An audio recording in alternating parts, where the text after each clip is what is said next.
All right, we are live, guys. Hey everybody, Weavingspiders, welcome. Tonight we got Greg Booseephus over here. Are you gonna speak? Nah, I have no mind. I would have told you. And we're a little late, but that's all right. And also, we are lucky enough to be joined by Sal Antithesis here. Sal, what's up, buddy? What you up to? We're happy to have you, buddy. It's been a minute. Um, Uh-oh. Hold on, guys. Okay. Was that you? Oh, I was like, is my okay, cool. All right. Yeah, so what have y'all been up to this week? Been crazy week for you guys or what's going on?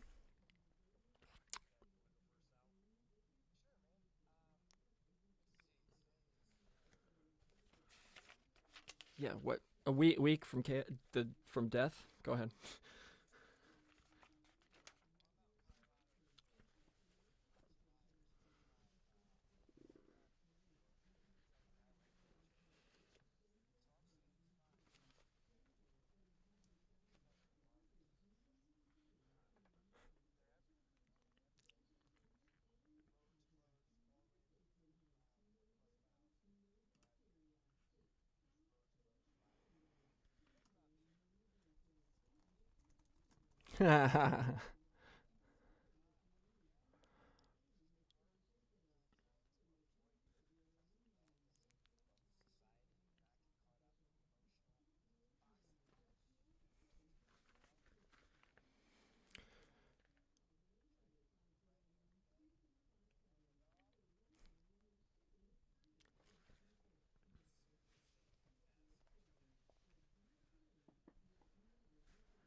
Holy sh!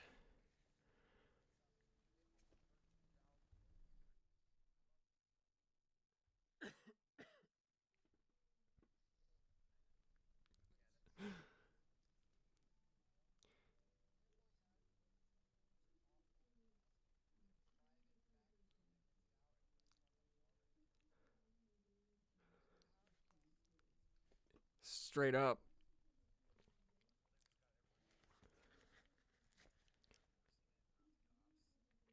Yeah, it's self-policing. I mean, it's that's ultimately what they want. Not well, the proverbial they, whatever. It doesn't really matter. It's just yeah, the overlords, lord technology. That's what. Oh,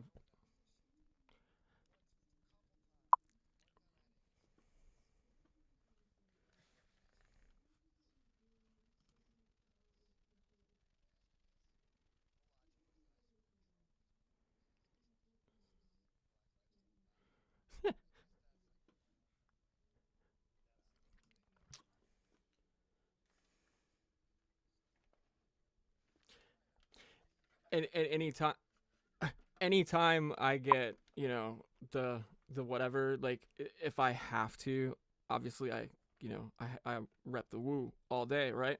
And yeah, I think I was like, well, this should cover my Black Lives Matter. This like like I care, but I'm just like, dude, I don't give a shit anyway. But the point is, it's just ridiculous the way. Because when I ordered this mask, I'm just like, well, this is the dumbest purchase I'm ever gonna make, but it's also probably it's the most fun I can have with something so ridiculous, right? You know, like cuz it's just insane in my opinion. Like if we should have been wearing masks, it should have been when they were telling us not to wear masks. Yeah, exactly. And I knew that, and I remember being like, "Well, guess I'm gonna roll with this," because it felt like in the beginning it felt like because I know we all were on top of this before anybody else, kind of thing. Like this is weird, this is weird. Watch out, you know, kind of pay attention to this, guys. Like, don't just act like nothing's gonna happen. And then you know then late January, then more and more, and we're just like, oh god. And we all saw something huge coming, and other people were just like not paying, you know, everyday nonsense. And then all of a sudden it's just like, oh shit.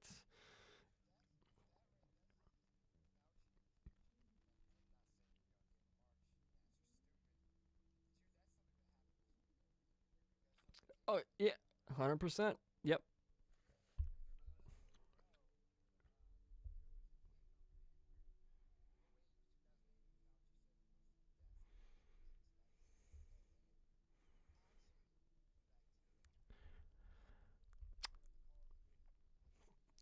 Exactly. Precisely, and that's just something that people avoid at all. That oh well, the science is okay. So we should trust this science, but this science is this is faulty. I mean, it's like, ugh, we could go on and on about this double standard nonsense. I mean, with all of it, you know.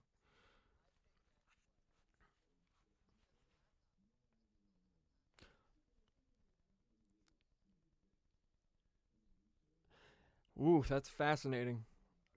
Biden's the second, yeah. Anthony Weiner, and apparently, I don't know if you guys both know this or have heard this, but I heard that and I haven't heard any news outlet anybody mention this, and I'll say who I heard it from. It was Ryan Gable mentioned it, and he said that there was. I'm not sure. I've heard Reddit as well, one other place, but I haven't looked into it because I don't give a shit. And I don't want to participate in this psychodrama. What? Really? Fantastic.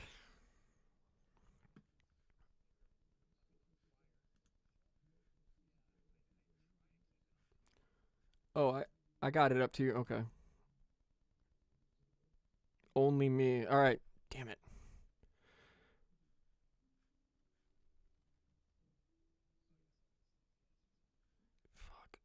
Okay, you guys, I gotta give you a heads up. Jim normally hosts. I don't want to make excuses, but I'm. This is my first time ever. Yeah. So, um, Jim is gonna try to join us here as soon as he can. In the meantime, let me double check some settings really quick while we're doing this. And since you guys can only hear me, I'll just keep running my mouth while I'm doing this, I guess, for a second, and hope that and I'll translate what. Yeah, Greg just yeah. Read lips if you guys are good rips leaders. Oh man. Yeah. Okay. So, oh, is that the Illuminati confirmed? You are Illuminati and can very can.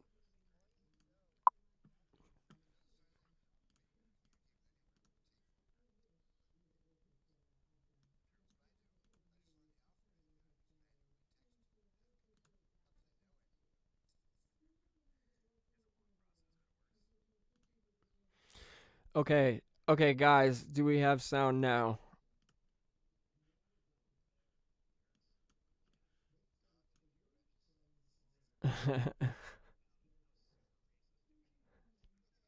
Can you turn yours on, Greg, and just see if you hear it? Because I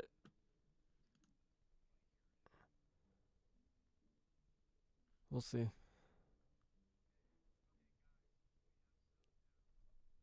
Nope. Nope. Okay. All right. Let's see. Yep. 1,000. Okay. Yep. I don't know.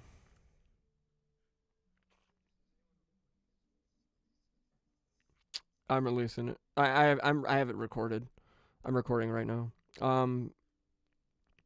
This thing just wants this app or whatever, Ecamm Live, which that's why there's a stupid watermark on it too. Ugh. Yeah, where are the Ecamm girls? No, I had to download another trial because Jim, we use that account. You know what I'm saying? We both have paid, pay for different. Yeah. Okay, so sound levels. Oh, here we go. Okay. System audio.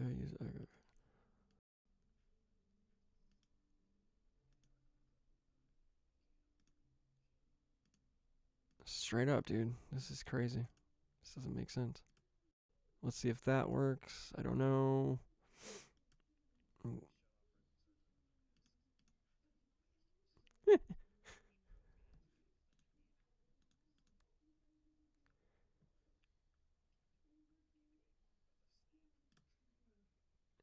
Okay, let's see if that works. No. Check. You hearing yourself, or is it just me?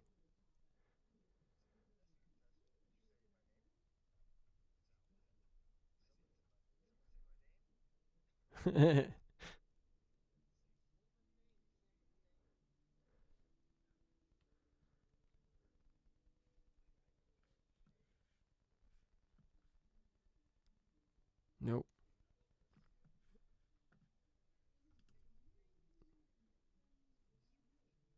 Yeah, it's working then, right? Everybody? Yeah. Should be.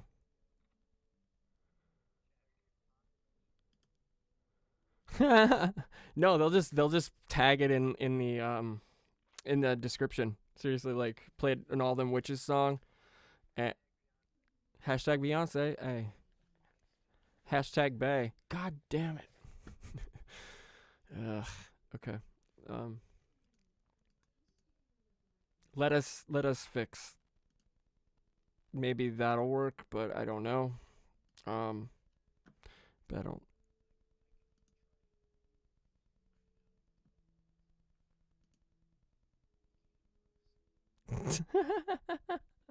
I love it. Oh my god. Okay. Yeah, this is. Damn it. We should have been testing. I'm sorry, everybody. But what's up? Yeah, appreciate it.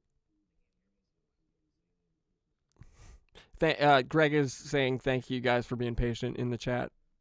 Seriously, we do appreciate this. Okay, so now we're gonna I'm going to.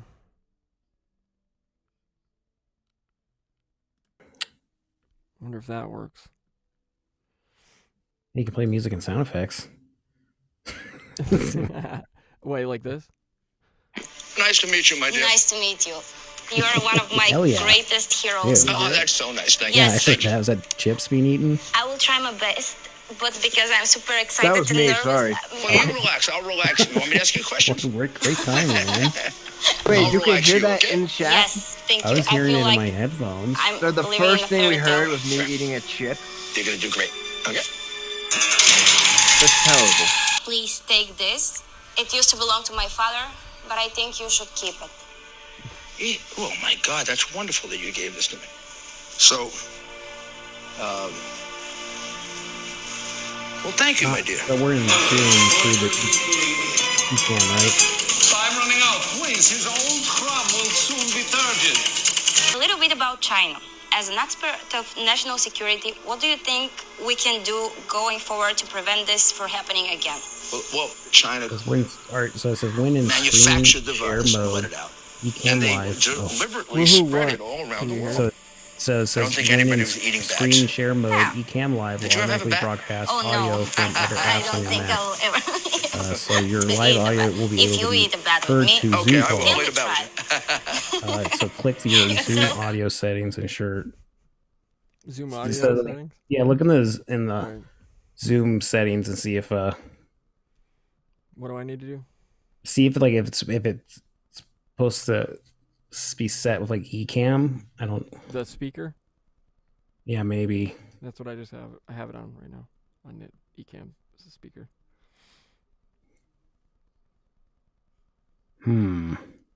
What else do I need to do in Zoom? Does Ecamm work with Zoom? Well, send the output of Ecamm live to. Okay, that's what you just said. What the fuck?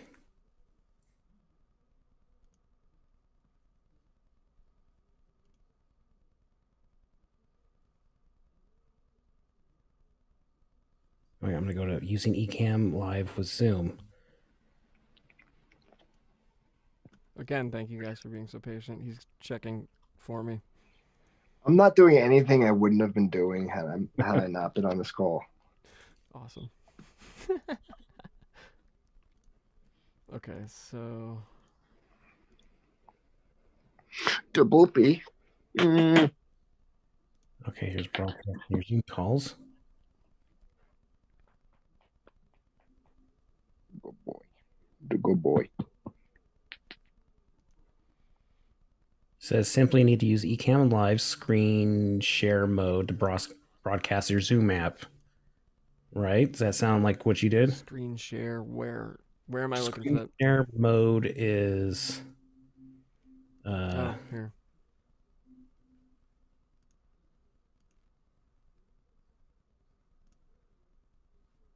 That. Okay. So you click it.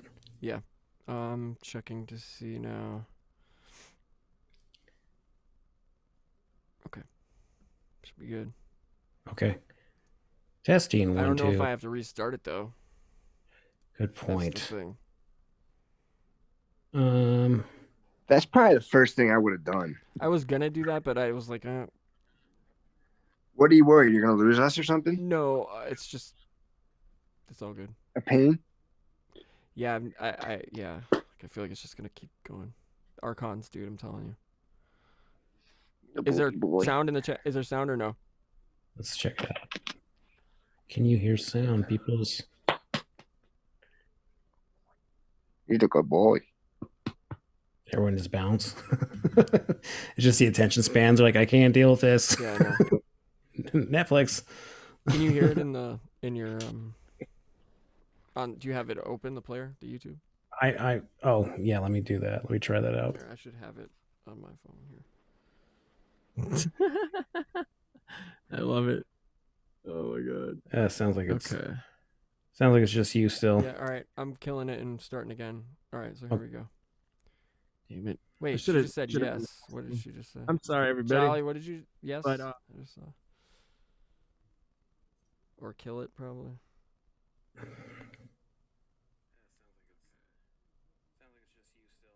No, we're good, guys. We're good? Yeah. I can hear ¿Está us. bien? Yeah, we're all good. We're in? Yeah, we're in. It's working. Hola, lo siento. Okay. We've been working. It's all good. Thanks, Greg. I think you solved it. Oh. Thank you. That's the first time this ever happened. Right. I solved something. Definitely not solving my problems. Right. Okay. So, getting back to it, because Lord knows what the hell we were even talking about. Wait, it just says, are we good? You sure? Yes, can hear. Yes, can hear you. Okay. That's Jolly just. Okay, cool. I'm sorry that my gravy. chat was not fully loaded. We gravy. Cool. We gravy. Okay, cool. All right. So what? Okay, I guess where were we before? We can go back. Okay. So Krista, hey, what's up? Jolly, everybody, good looking out. Thanks for hanging out and joining us. Jim will be here soon. Sorry.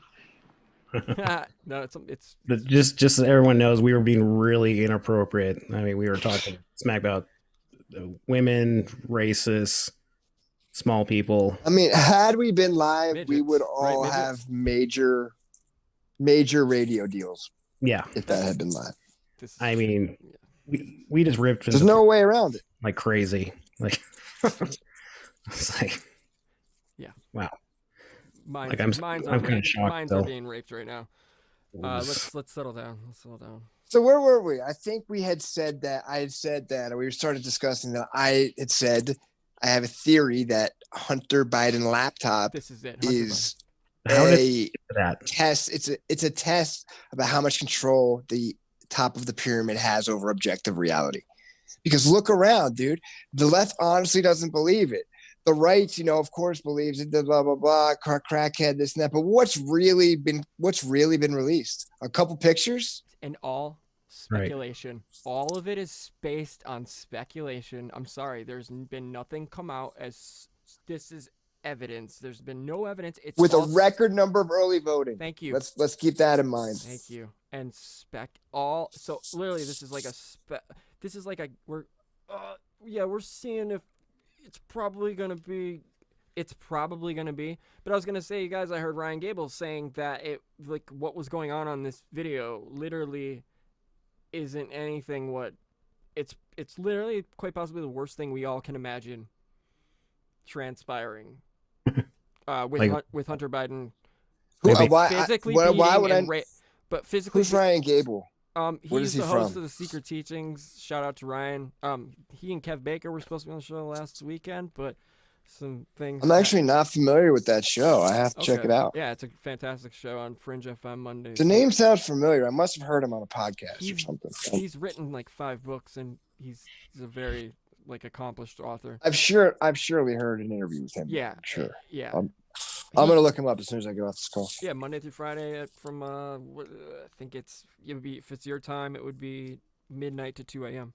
on Fringe FM. So you're saying he saw what was on the laptop? He didn't claim it. No, I'm not going to put words completely in his mouth. I'm just going to tell you what he said on his show, I guess. So paraphrasing, he said that apparently what's on the laptop is Hunter Biden, who gives a shit about him smoking crack? Because I don't care. Drugs are just whatever. Dude, smoke that rock. Smoke that rock.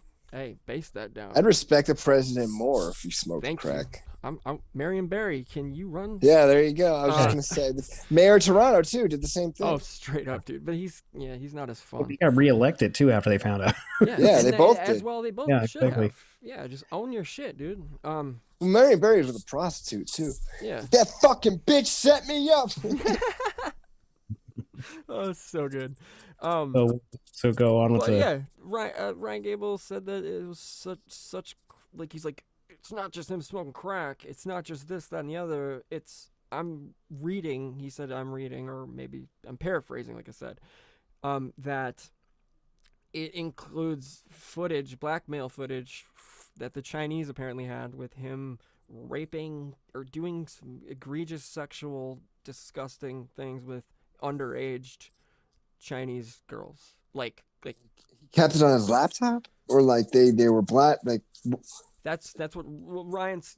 I mean, and that's right to go there with that speculation, that line of thought, in my opinion. With the well, you're hearing child porn. I mean, you're definitely hearing that. You're hearing. He didn't say child porn though. I mean, and that's where I think there's a line. But I mean, if there's sex with an underage person on video, that's what it is. No, I mean, because if it's a 16-year-old, I mean, it's not the same as an 8-year-old. Yeah, that's true. It's not a child. So I mean, we got. Well, the age of consent is 16 a lot of places. I know it is here. And I think all over the world, it's like it can be 14, and like 12, and that in California, that piece of shit, that other wiener, he just passed that law that whatever, where a 10-year gap. San Francisco. That was San Francisco, right? With 10, the judge can decide if. Yes. I mean, it wasn't a lot of people. This is what happens. If something like this happens, and everyone acts like so many people sensationalize it. Because I know you saw those tweets where everyone's like, "The satanic pedophiles in San Francisco are doing rituals in the Senate." No, that's not exactly it. But it's bad. It's a disgusting step towards normalization. But I think it was if the victim was within 10 years of the offender and the act was consensual, the judge has the discretion to decide if the offender has to register or not as a sex offender. And there's a couple other things, but that was like the main thing. Okay, yeah, I mean, that's gross. It's still gross. It's disgusting. It's still unacceptable completely. And I just It's like 22 and 12 is not okay. No, not at all. And then I mean, not that anything older is, but like that's like not even near okay. It's like not even arguable. exactly. But what you're trying to say is like, oh, it's like Nambla shit, dude. It's like some, yeah, man boy love. Like, no, it's okay if he consents at the age of 12. Like, it's disgusting. It's foul. That's their magic word is consent. You know, that's why they're trying to get the kids to know this word because it's That's what- Oh, they illegal. try to That's what say we're it's vote- health that's what we're voting. consensual. What is the word? Consensual. They use its words, not experience, not intercourse. Consensual encounters. It might be encounters. Consensual encounters, you know, with grown men can be very healthy and like even what's his name fucking says that Milo dude, Yiannopoulos or whatever. Yeah. Well, that's kind He's of about that life. in the gay community, and Yeah. forgive me, gay peoples. I know I'm not with it, but from what like we just had this Hollywood film 4 years ago that won an Academy Award was where it was like the young kid. Well, I guess he was like 18. Moonlight. Yeah, was it? Oh well, yeah, that Moonlight. might have been another one. There was another one though. It was like it's a dude was like 40 and the I know kid exactly. was like 17, Tell me your name, kind of something. something like that. Yeah, One- yeah. Call me by your Who is name in or it? something goofy like that. Oh yeah, that was it. I think. And Who Same is in dude, it? I think, who did Cuties. It's, guy who's gonna be in Dune. Who's gonna be? He's that's in, right. He's the lead. He's Kyle. Yeah. Is it, that kid? I know who you're talking about. Yep, Okay. that's him. The curly hair kid. Yeah, so Yeah. like so they're priming. I mean, like so they were basically saying like this is very common in the gay community to be ushered in or shown. You know, how, It's how do I true. put I this? mean, that's how it is. Yeah. I lived with. It- I had a gay roommate yeah, for 6 it's years. your protege. You know, it's Dude, a one of my best friends is gay, and he's now a CIA agent. So do with that what you will. that's fascinating. Let's talk about this. Now we have two. I mean, I can't now really we have say two much more than spooks. that. I Now- don't really now know we have much two more. Spooks now in the Weavingspiders family. It's Yeah, totally over. we now. got lots of spooks. Dude, My all right, cousin I is went too, to bro. a. Your cousin is? Yeah, I don't want to keep going on about it. 'cause it's Yeah. gonna Okay. flag Fair. Say no something. more. We're trying Say to no dig, more. dude. Say no We're more. trying to Say get, no we're more. trying to find out what's going on with his cousin. Well, this is the thing is they don't like my man. He went to Yale. He went to Harvard law school. Then he went to the CIA to Middle East. He speaks Arabic fluently. He was fucking pushing now he's like I can't even but whatever. So the point is, I went to like a relatively well-known high school. One of my buddies works for the IMF. One of my buddies works for Fox News. One of my buddies works for the CIA. One of my buddies works for the FBI. One of my buddies works for the DC police. Wild. It's very wild speaking to them and hearing their view on things, and like especially my buddy who works for the IMF, you know, the International Monetary Fund. God. You sure Yeah. you want to even go here? Like, I go mean, for I'm it not if gonna you say can. his- You don't have I'm to not gonna out say his anybody. name. No, obviously. Yeah. But I mean, yeah. He doesn't dude. think he's doing anything wrong. He's sitting there trying to tell me why I'm wrong, why the IMF is good and they're helping people. Damn, all that Yeah. Kool-Aid, bro. For real? Yeah, Does he keep on he going on honestly believes it. He really keep going on. believes it. about the Great Reset, trying to get you in on that? And because, well, the thing is, the people he's talking to because he's working, I forget the name of it. I'm gonna text him right now. Actually, I forget the name of the country. It's this very small country in Africa. It's like Swambaland or something very strange. But he's and all the people he talks to, you know what I mean, are at the top of the pyramid. So of course they're grateful because they're the ones getting all the bribe money and you know keeping the money and selling out their country. Of course they're happy. They're going to be the ones that are rich and reaping the benefits of all of this. You know, he's not in there talking to the common person and seeing how it affects them. This is true. So, yeah, he's in that bubble, so to speak, you know, where you just get locked into that you get locked into a mindset, and if you I suppose if you get into that game, dude, you're gonna put your head down and you know, take the ball and run and own it. You know. Well, here's the thing. Do you guys know about like I know I always bring up Robert Anton Wilson, but the whole idea of reality tunnels, this concept with. So I think Yeah, I we're know Go about into it a the little concepts. bit. Go into it a little bit.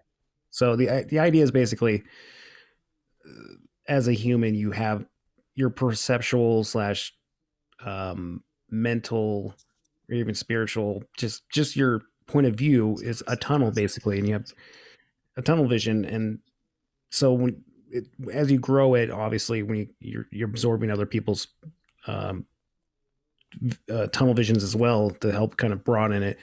But I think right now what the problem is, and it's, how they were saying that what was it, like, it's 2016, everything was an echo chamber. It's like, but it's basically the same idea.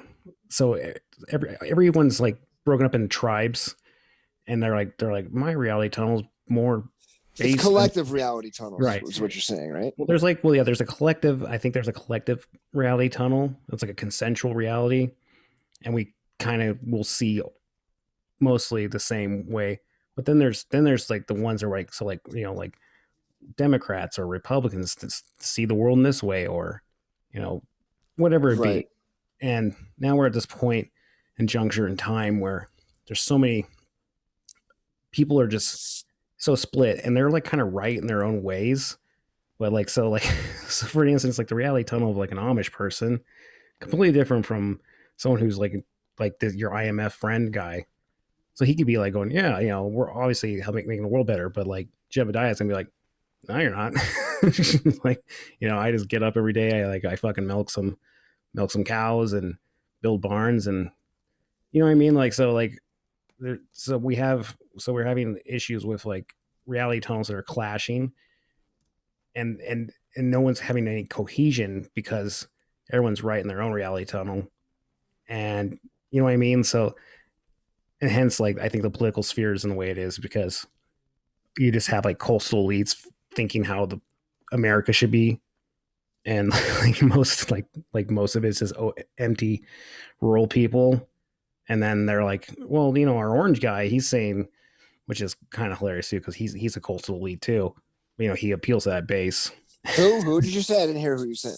Oh, just that the rural people are finally getting. So who did you say that was a coastal elite? I didn't hear. Like Trump. Trump's a coastal. Oh, elite. Trump. Okay, yeah. But he's like white trash coastal elite. Yeah, like he's not. Yep.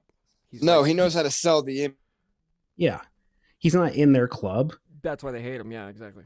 But yeah, that's appears to be the problem. But the first time, like in a while, that the rural people, normal, like most of America, is starting getting like a voice, quote unquote, and it's pissing off all the coastal people. There's like millions of people shoved in tiny cities, and I feel like I'm just like rambling, but like I'm just saying there's no cohesion, and this is where we're at, and it's kind of sucks. It's like the fourth turning, basically. We're in the fourth turning. What are you gonna do?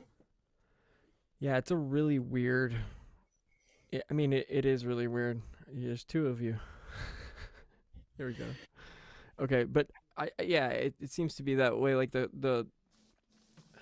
it's so, but I mean, it's so divided naturally anyway with the identity nonsense, because it becomes the equality thing, the equality being a bad word, and shout out to James True for that chapter, because seriously, I mean that's like one of the best chapters I've ever read. In which of his books is Blueprints of Mind Control? Technology of Belief. Technology of Belief. Yeah, it's fantastic, and yeah, and we'll have him on for Best Apocalypse Ever, whatever, for the new book. Can't wait for it. What is it? It's Saturday, so they did their Flattoberfest thing tonight. Eye of Ra, that'll be awesome. We'll have him on to talk probably in the next week or two, so that'll be really fun. But point is that his like the equality thing is a bad word. It's not. It's like used by psychopaths. You know what I mean? Well, you think they don't know that? You think they don't know that they've created these two sides, in which, of course, they know people are going to go with the flow, 100%. and they know people are going to instinctively lash out backwards. Exactly. And fight it around, at every corner. But I'm saying equality then turns into, it becomes. But you're almost creating actual racists, right? Yeah, because you're going to be against that term, right? Or hate speech. I don't believe there's any such thing. The thing is, I mean, I get it, but you know what I mean. The point is, though, I think is like it's for example, and we all have gay friends and blah blah, and they don't. The gay friends that I have don't identify with the LGBT community anymore because of the egregious. No, I gotta stop using the word egregious. I'll stop now. just the way it is, like, okay, they were fighting for equality. That's the main thing. We want to be treated like everybody else, not some whatever second class citizen, this, that, and the other.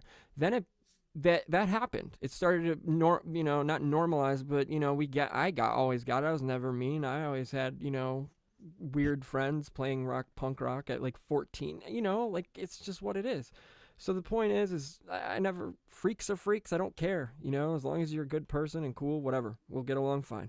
Exactly. And but it became weaponized, and that's the thing. And it became, instead of equality, it became like, fuck you, give us extra shit, like looking for extra. And now you're oppressed. Now you don't realize that they don't realize that they've stepped into the role of literally being what they were, what they came together. That was intentional, right? Yeah. Do you really think that was just greed? No, I think they were baited into that. Yeah, it's like feminism, like with Gloria Steinem. It's like the same kind of running op. CIA, it's the same Gloria, op. CIA. Yeah, I mean, it's the same op, bro. It's like, it's the same Tavistock, whatever, institute sort of social engineering kind of thing that's been going on forever. And that's how this giant load of garbage, since Kennedy, I'd say post World War II, it really kicked into gear.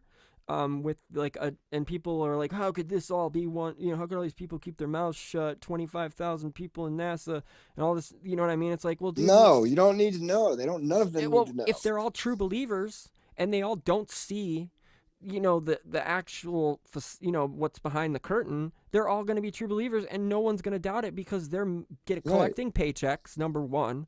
They're not bad people. They're just those kind of people that are okay with working a full-time job, having and just having that, like, rounded out whatever fake-ass American dream life. Or what used to be an American dream, and not fake-ass. You know what I'm saying? So I think it's more along the lines of everybody buying into that so hard that they stopped questioning so many things that they needed to be with Rockefeller, with public schooling at least. I know that much. Like, the way that's been since 1913, I want to say. So it's we're taught what we are taught in school, in public schools, what they want us to know. That's it, so it's kind of, and regurgitate. It's the ring of reality. So like there's the inner circle ring where only a few know. There's that other ring that knows a little bit more than the peons, but it's pyramid. Right? Yeah.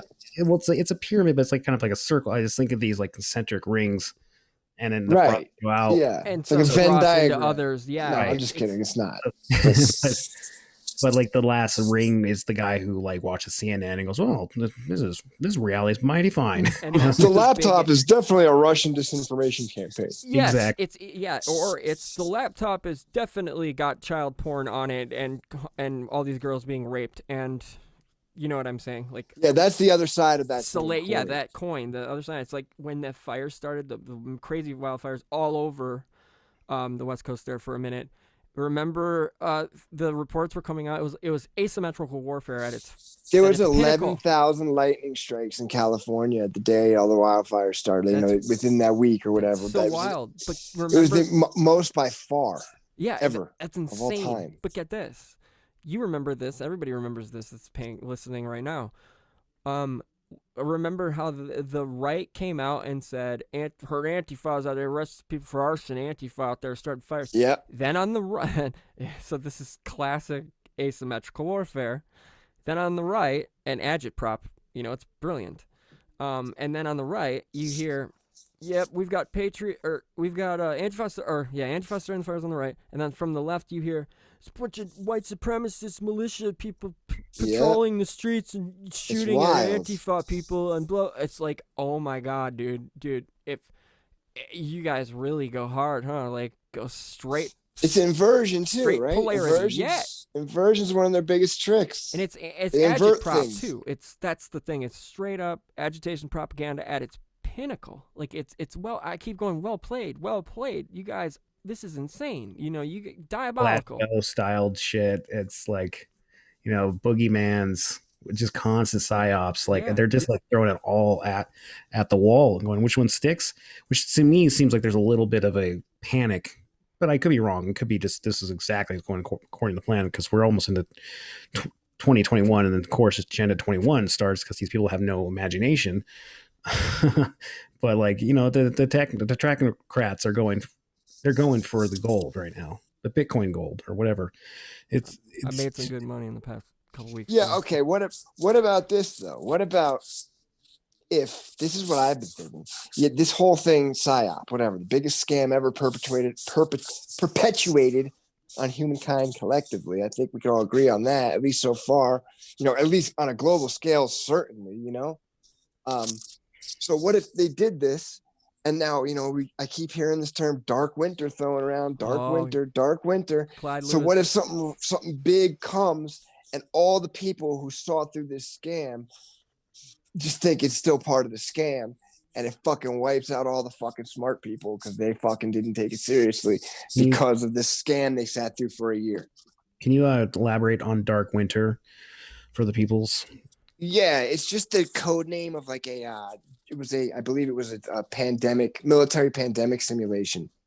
Yeah, it's also a video game straight out of Tom Clancy. Can't remember which one. It's not Ghost Recon. It's not.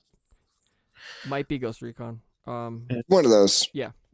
And then this isn't like related, but it's sort of just like, we'll say this, how the language is always there, kind of like programming or whatever.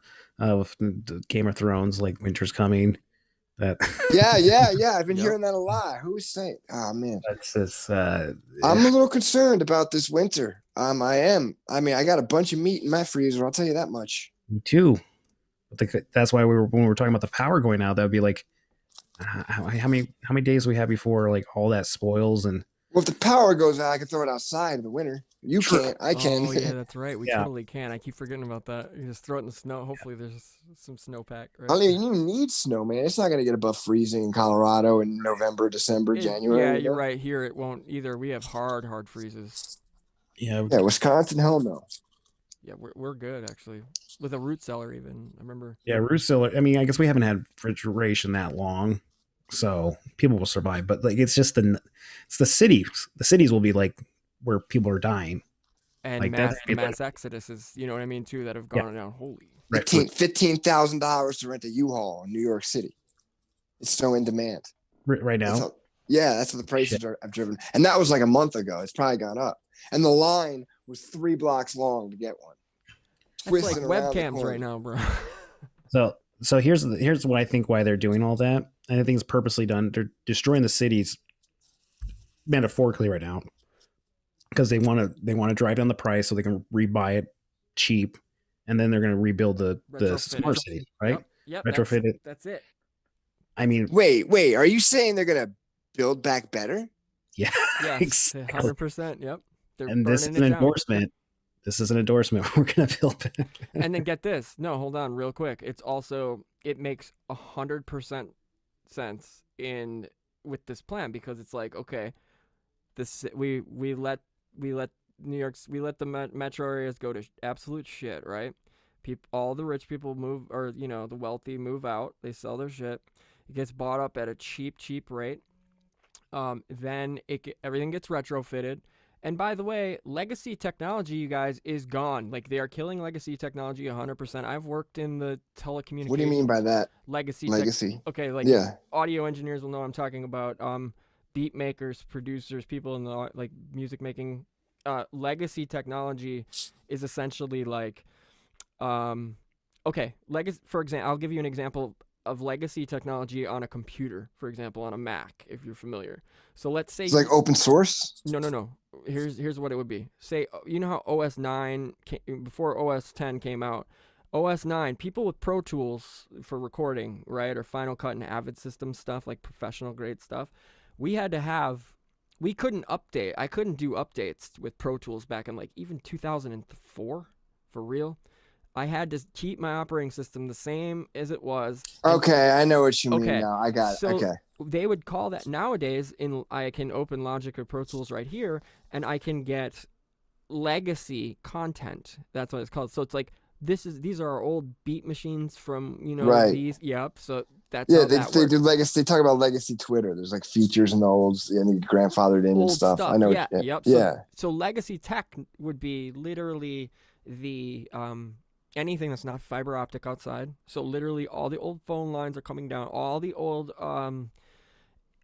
all this technology, literally, Right. and it's been being weird, obsolete. It's been obsolete now anyway. But the speed with which they keep They're doing iPhone, it fast. Because yeah. during all Well, yeah. the crackdown, They were doing all this shit during the lockdown. yes, like I could say The on 5G report that came out on March 23rd, Yeah. you guys, yeah, from the White House. yeah, like just in my because I They live said, dude, Verizon had commercials last week. I was watching something. I never watched fucking TV, so not to cut you off, but this is Oh my like goodness. really popped in my head. I think I was watching a football game or something, and as a commercial, and Verizon said we're turning on our 5G today. This was on Sunday, Okay, like wait. a week ago. So wait, this 5G though, is it the 5G and the phone? Okay, we all have to have phones that work with this. The damaging I got effects of 5G. iPhone 11. Same My here. phone's 5G active. I just got one. Same here. But this is not the 5G that's the bad 5G. This is Yeah, I know that they tried. I kind of think you might be right because what T-Mobile tried this too. To the 12 though. It's 5G Lite or something. It's not actually 5G. Yeah, it's not. It's like legacy. But Verizon already has LTE. Verizon already has LTE. Yeah, and I have like AT&T, and it's whatever. It says LTE on my jaw when my Wi-Fi is not on. So they already have that. So it's something bigger than LTE. That's for sure. Let me see. Because LTE is old news for Verizon. I have 5GE on mine. 5G. Yeah, that's what T-Mobile was doing. The 5GE. It's not actually 5G. It's marketing. It's branding. Exactly. But Verizon made it seem like this was it, dude. I haven't looked further into it. But like Verizon's saying things. This is like a 2-minute commercial, Yeah. And they were like going ham, dude. They were about to change everything. Blah blah blah blah blah blah blah. We're turning it on today. Maybe not nationwide. Maybe they were doing it in certain cities. That could be it, yeah, because a lot of cities were getting wired up, and some were already beta testing. Yes, you know how many people I've heard say that their city is going to be the first smart city? It's a joke. Milwaukee Google was that. up there. Google Yeah, that. It's hilarious. Google that. It's a marketing scheme. Google it. There's literally every single city says they're the first smart city. I remember Phoenix being one of the first coming up on that list. I remember all these test markets because I was looking into it and just like, what? Trust me. No. Freeman still says it every time. I love Freeman to death. Shout out Freeman, the OG. Yep. Every time, Freeman, I hope you hear this. Every time he goes, I live in Greenville. That's going to be the first smart city. What are the odds of that? The first 5G city. Freeman lives in. Freeman, it's a marketing scheme, dude. They're all the first.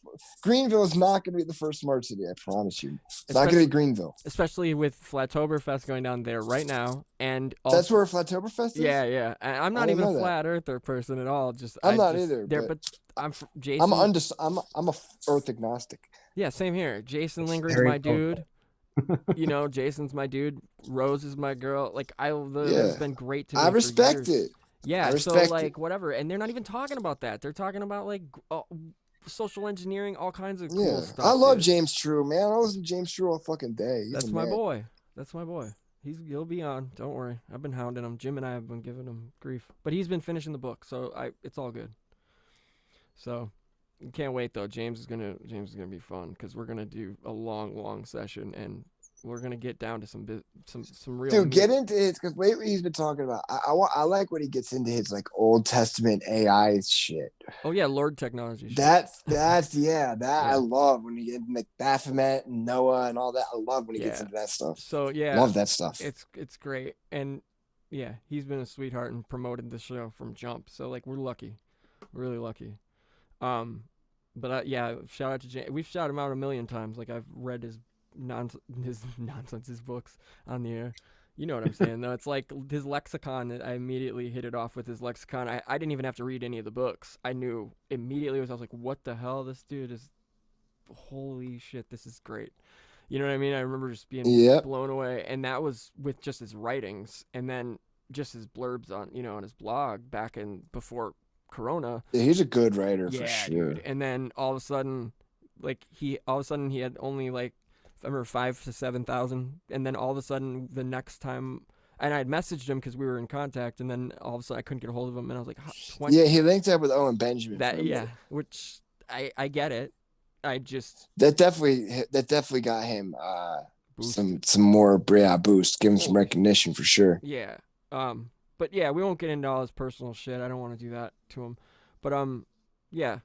The thing is like I think it's a blessing that happened, and I spoke to him privately completely. A bunch during that time or whatever on the phone. So it was like, I was like, I don't know if I should be knowing this, but whatever, you're spilling it, you know? So the thing is like a bunch of the people that I have, not to be like, I suspected that these people were shitty that you were surrounding yourself with, but I just knew it, like with Kaufman especially, bro. Like I knew it from jump with that dude. What happened with him? He's a scumbag for reasons that I'll let James tell it or somebody else, but he's a scumbag for being a piece of shit friend, quote unquote, to James, who's awesome and a good friend at that, you know, to everybody else. So that's ridiculous. And then also, what was it? Kaufman, my Billy Ray Valentine, shout out to him, been on the show. Oh, he's fucking That's my great. brother. That's my brother. So he's so grounded. I love his approach to things. yeah. So there's some footage of him where he did a live show with Kaufman, and Billy called the spade a spade, and they got. Yeah, I saw that. I saw Billy and Andy's thing. I saw that. You saw the back and forth where he. Yeah. Yeah, I think so. It was just the episode he put out, right? It's just an episode of Infinite Fringe, right? Yeah, he didn't put it out though. I thought maybe I didn't then. But they got into it, and Billy called him for what he was, and like a huckster and a charlatan, and a like whatever. And he's like, you're charging people, you know, $1,200 for a 45-minute consultation, and you don't even check back with them. You know what I mean, kind of thing. Like what is this garbage? And you're going around telling people there ain't no virus at all, and that blah blah blah blah blah. And yeah, they got into it, and Billy, like they killed the call live on the air, and I heard it. I literally heard it just before it happened. I was literally cheering, texting Billy, going, "Fuck yeah, dude, amazing! Thank you. You finally put that piece of shit in his place. Like, hell yeah, I'm so geeked for you right now." He goes, "This isn't gonna be good at all," and I was like, "Nope." Because James was the one who like got him. Like James was the first one to interview him. Then he was everywhere. Like I think he was on THC. I think he was on Higher Side Chats. He was on. James has been friends. I don't want to gossip. This sounds like a bunch of nerds, but they've been friends. They were friends for a while, way longer than it would appear if you go back and look. Andy's a piece of shit and deleted all the interviews with James off his channel like a dick. But the point is they've been friends for much longer than he's been. He's been around. Kaufman's been around, dude. I'll just leave it at that. Yeah, I didn't know. I think it's important. The guy's a fucking fraudster. Definitely. Yeah, gotta let people know for sure. He's almost like Will Cocky and as a. Because that's all I heard. I didn't really hear. The only thing I ever heard was this thing with James. I mean, I saw him other places, but I never really listened. And you know, I appreciate it because that was the very beginning of the virus. You know, so it was just something.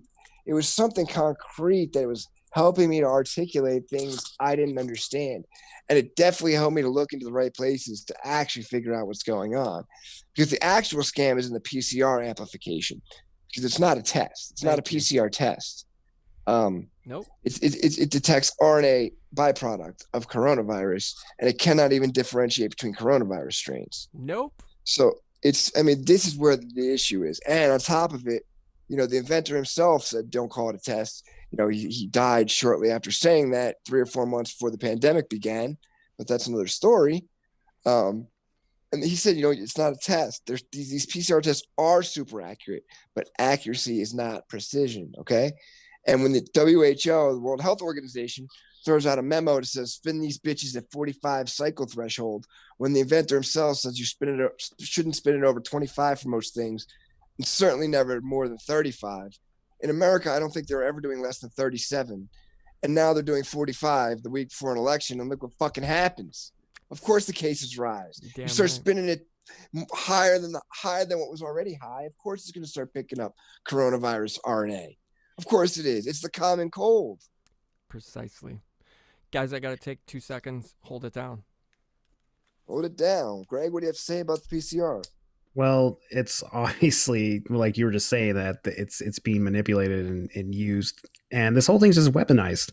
So people are getting sick. DNA database. Don't forget about that. Yeah, it's just So like when people go like, "You're saying there's no virus," it's like, no, I'm not saying there's no virus.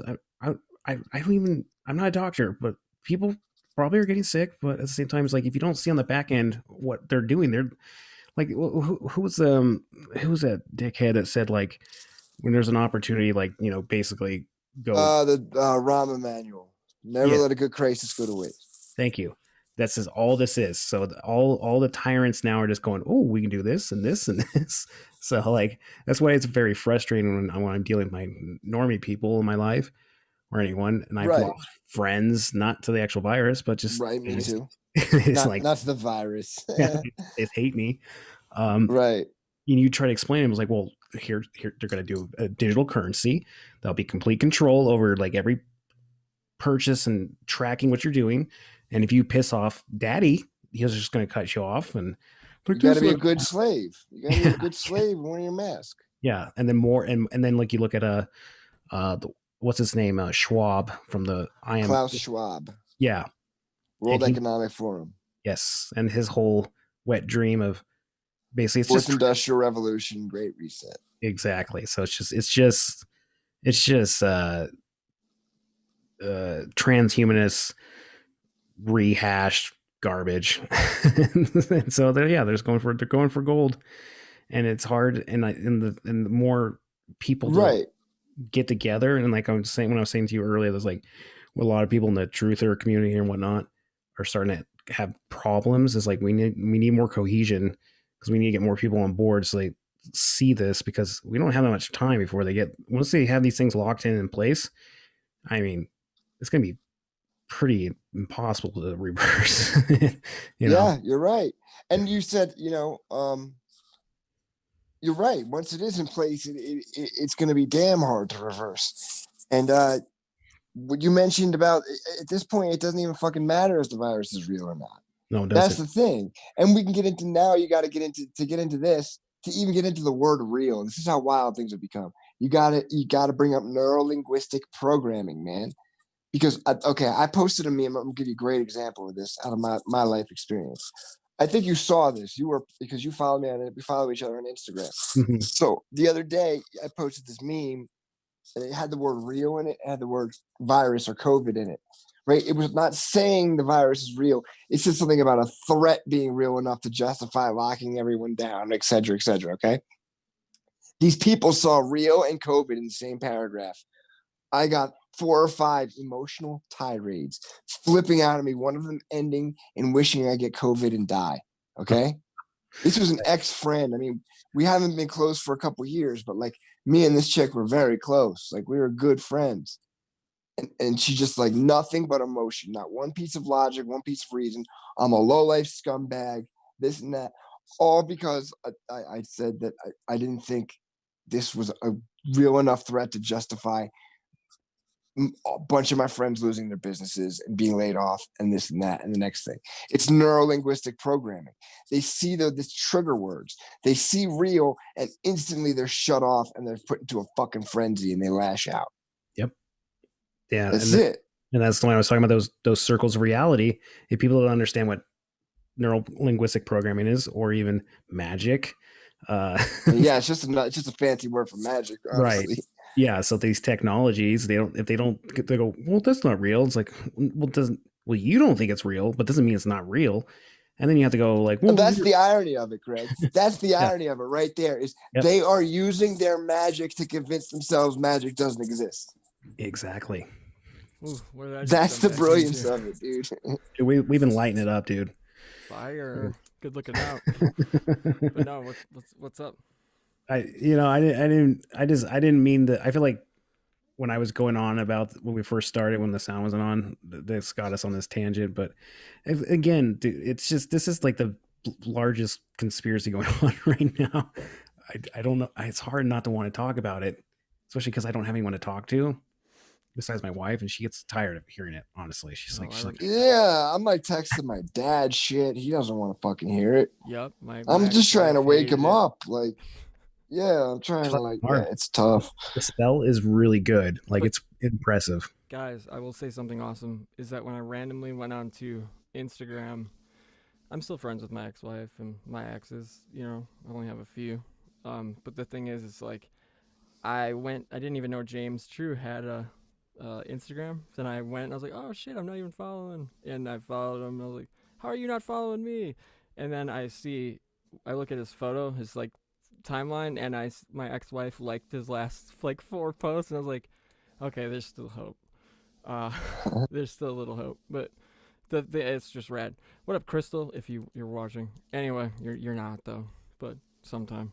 Anyway, but yeah, it's some people are, but some people are just there's no point even talking to them. It feels like if they do start to get a little inquisitive, but like, well, what do you mean by that, or whatever.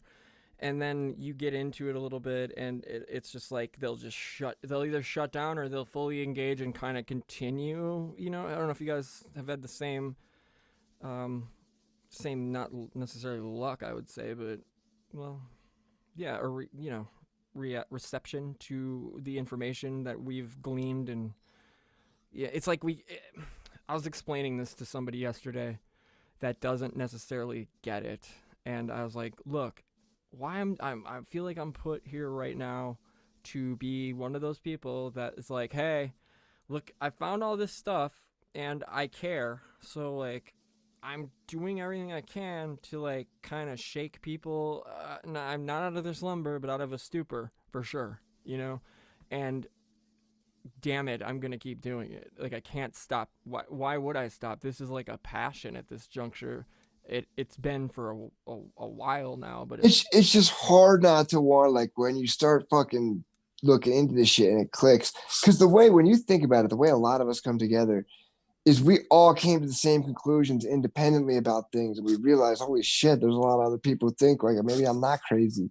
It's hard not to want to shout that and share that because it's the truth, man. It's what everybody should want. It's hard not to want to be like, yo, look what I got here, motherfuckers. Yeah, look at what I found. You guys got to look at what I just found. Holy shit, it's like it's insane. It's insane. It's like we're uncovering information that's just like, do you want documents? Because I can print this stuff out for you. Like, we have the documents. I got a printer right here. Yeah, we've read the documents. Shout out, Brisson. What up, John?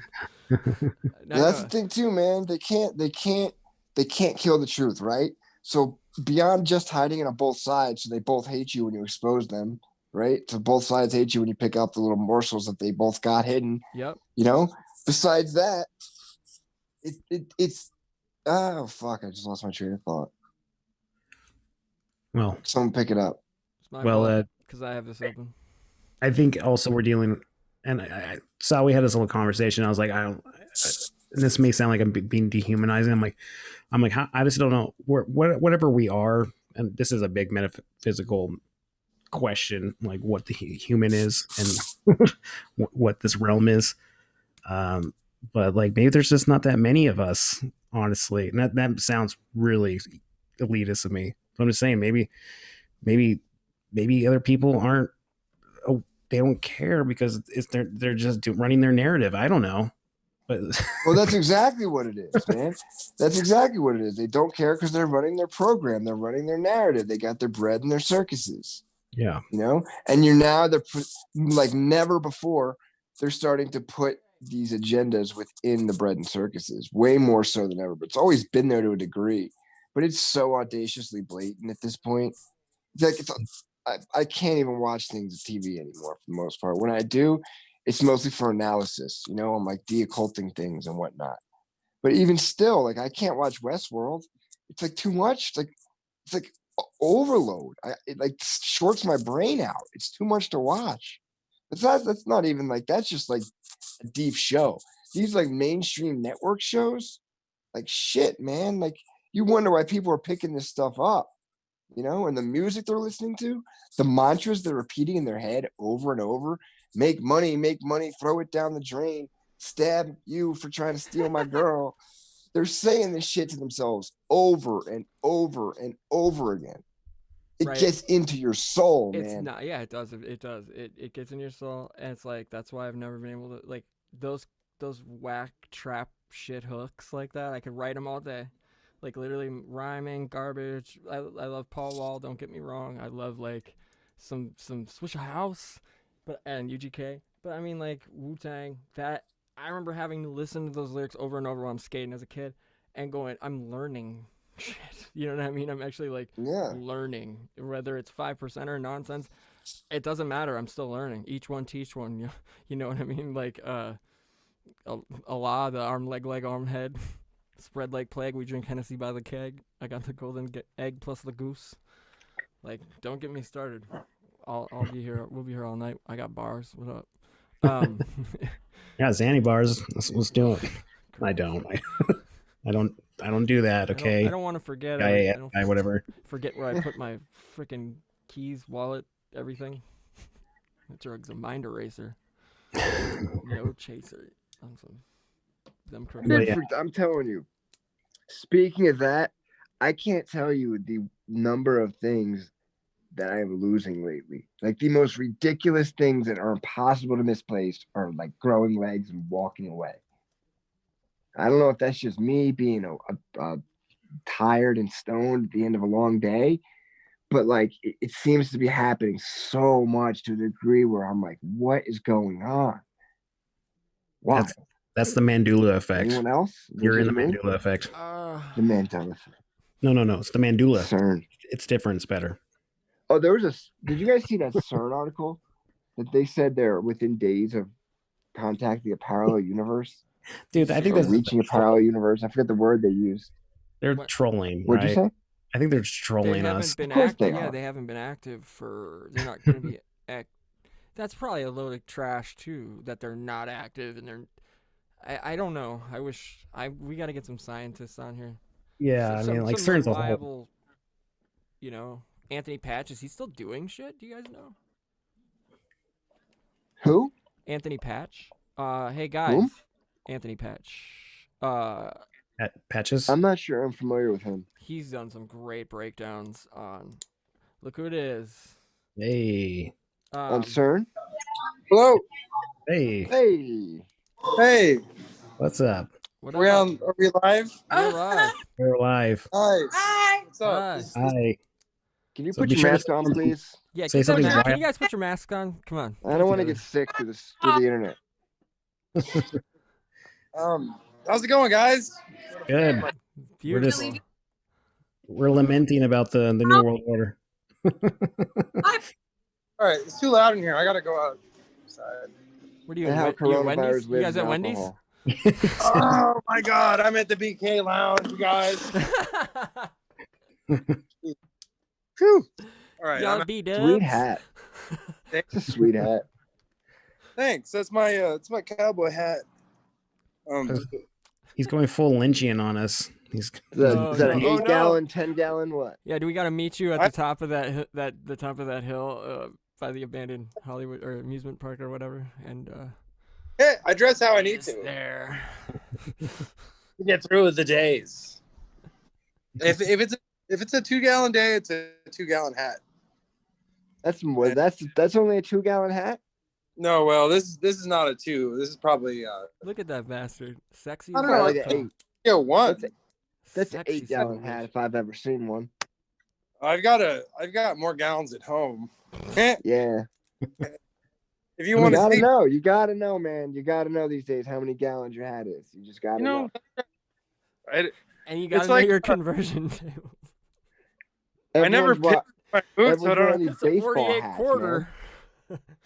How many gallons are you gonna fit in those baseball hats when shit hits the fan, you know? Not many. You drink 3 beers, and then the first tea is like what, 3 gallons. You got a jug of Arizona tea, iced tea. Just kidding. So he's the man on the streets. Reagan, Yeah.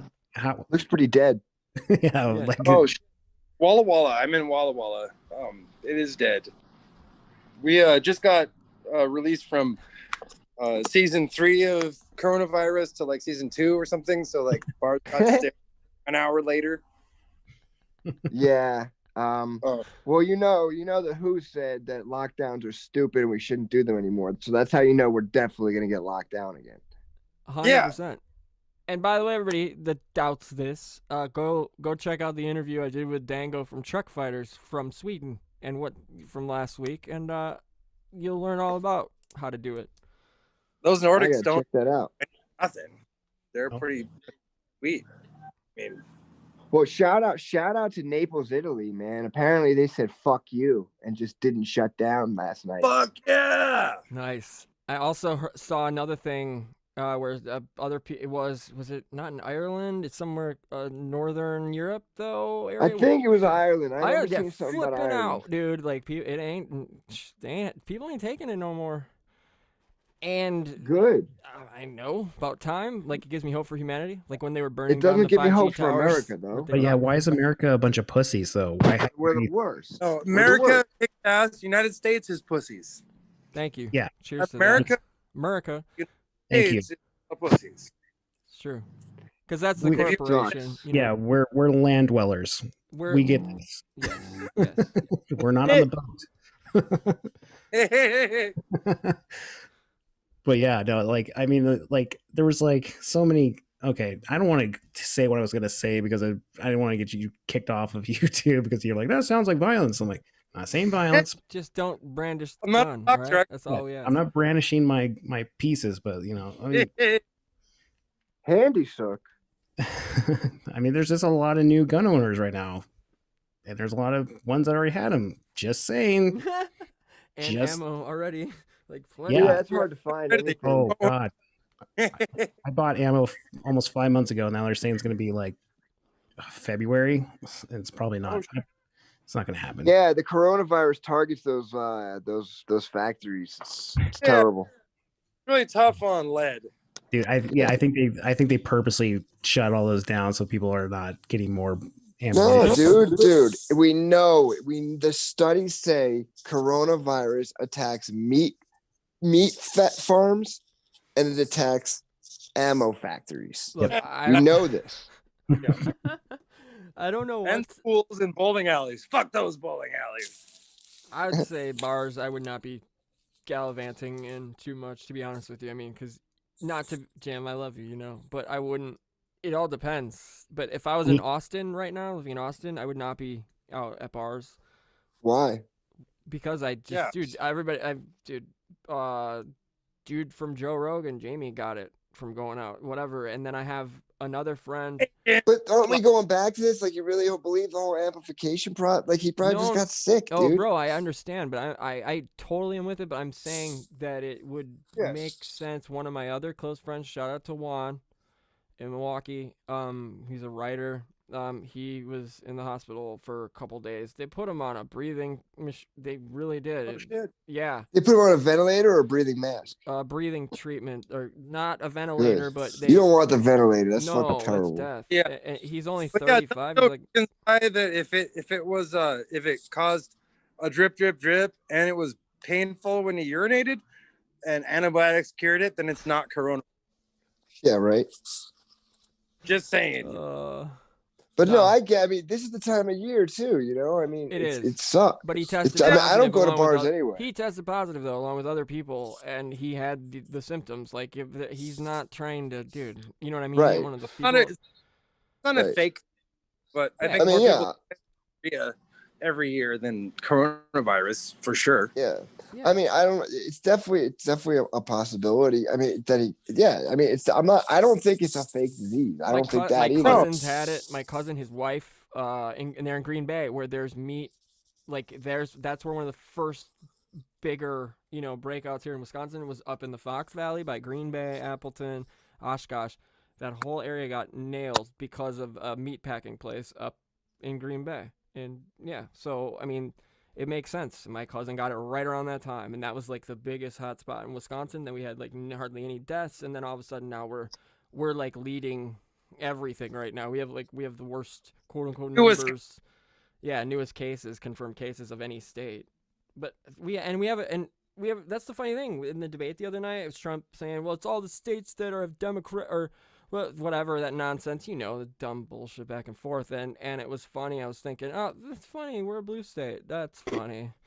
We have a dem governor who's actually like pretty all right. Actually, I'm actually impressed with." I'm on You live. okay? Yeah, Sorry. I'm good. I'm weird, but- It's okay. Put her on the show. Yeah. Give her a mic. Jim, do you know that? Yeah. I don't care hold on. what. I'm gonna mute. Oh, okay. All right. He muted. Well, Yeah. that's about whatever's the going last on time there. I saw him. Yeah, who knows? But I definitely worry that something bad's gonna happen this winter. I mean, I know this. A lot of this year, as I'm sure you guys know, has followed some pretty rare astrological trends. Oh yeah. It's just with the shit show of the madness, Holy it's shit, fun, yeah. yeah. Like the blackout fucking Tuesday, the black cube of Saturn, and like the laying down of the street shit. It's all following, and like the rarest event is happening. I think it's on November 3rd, actually. It's like Mercury is stationary, and it's so rare that there's like no documentation about what happens. We've had And so then on Halloween too. Halloween has some crazy shit. It A does full this moon, year, yeah. too. Full moon. The full Halloween moon. has a harvest moon. It's Harvest a harvest moon, Yep. full moon. It's some other crazy astrological thing. And they're saying from October 31st to November 3rd is like bad news. That's what I'm hearing. I'm not like into astrology. I'm not debunking it. This is just what I've heard from people who study this shit. If you like Austin Coppock and Gordon White, they do their astro show once a year. Like they were saying a lot of stuff. They're like, dude, this year's gonna be like, and they even called like the drop in the market. They were only off like a week, I think. Ross Ben did it too. Well, he's in. Yeah, Rod's Ben. That's who I listen to. He's the man. He's my Philly boy, dude. It's my Philly guy. Dude, he rules. Yeah, he's a man. He was spot on last year, and like I watched the YouTube thing in like around November of last year, and he was spot on for 2020. I was like, oh. Yeah. Yeah, he's the one that was saying all this shit about October 31st, November 3rd. Which ironically is the election, right? It's the Saturn-Jupiter conjunction. Krista in the chat nailed it. Yeah, and Krista. What's the Mercury? Ask her of the Mercury thing. There's something about Mercury being stationary. There's Mercury being something stationary. It might not be Mercury, but something stationary. Mercury's my so planet ultra too. rare. So it's like a weird.